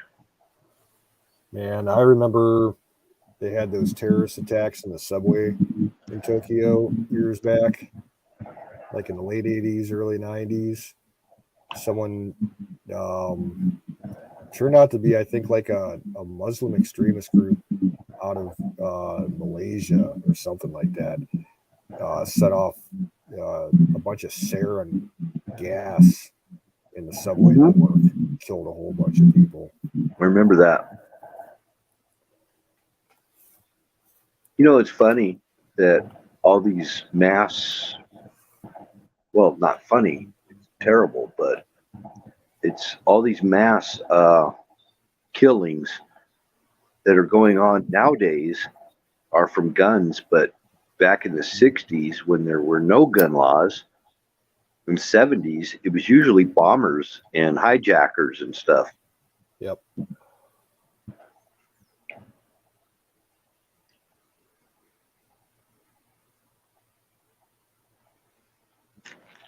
And like you said, the subway sarin gas in Japan, and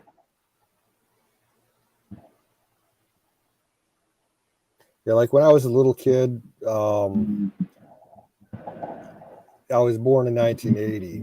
So like I remember when I was like 4 or 5 years old, we still had some of that plane hijacking shit going on. And I had heard, that back in the 70s, it was a lot worse. And It was. As a little kid, I was like always afraid that the family was going to take a vacation and fly somewhere and get hijacked. yeah, it got so bad and so scary you couldn't even say that word in an airport. Yep. Like if you knew somebody that's name was Jack and you said hi to him, you could go to jail for it. Yeah. All right. I'm going to shut things down, folks. It's past 2 in the morning here. I need to make something to eat. Well, have a good night. We had a good chat tonight. Yeah. And Colonel Shaw, you have a good morning. Hope everything goes well for you tomorrow. If there's anybody else lurking, Zoom bait, or anybody, thanks for coming in. Great talking to you. And we will catch you on the flip side.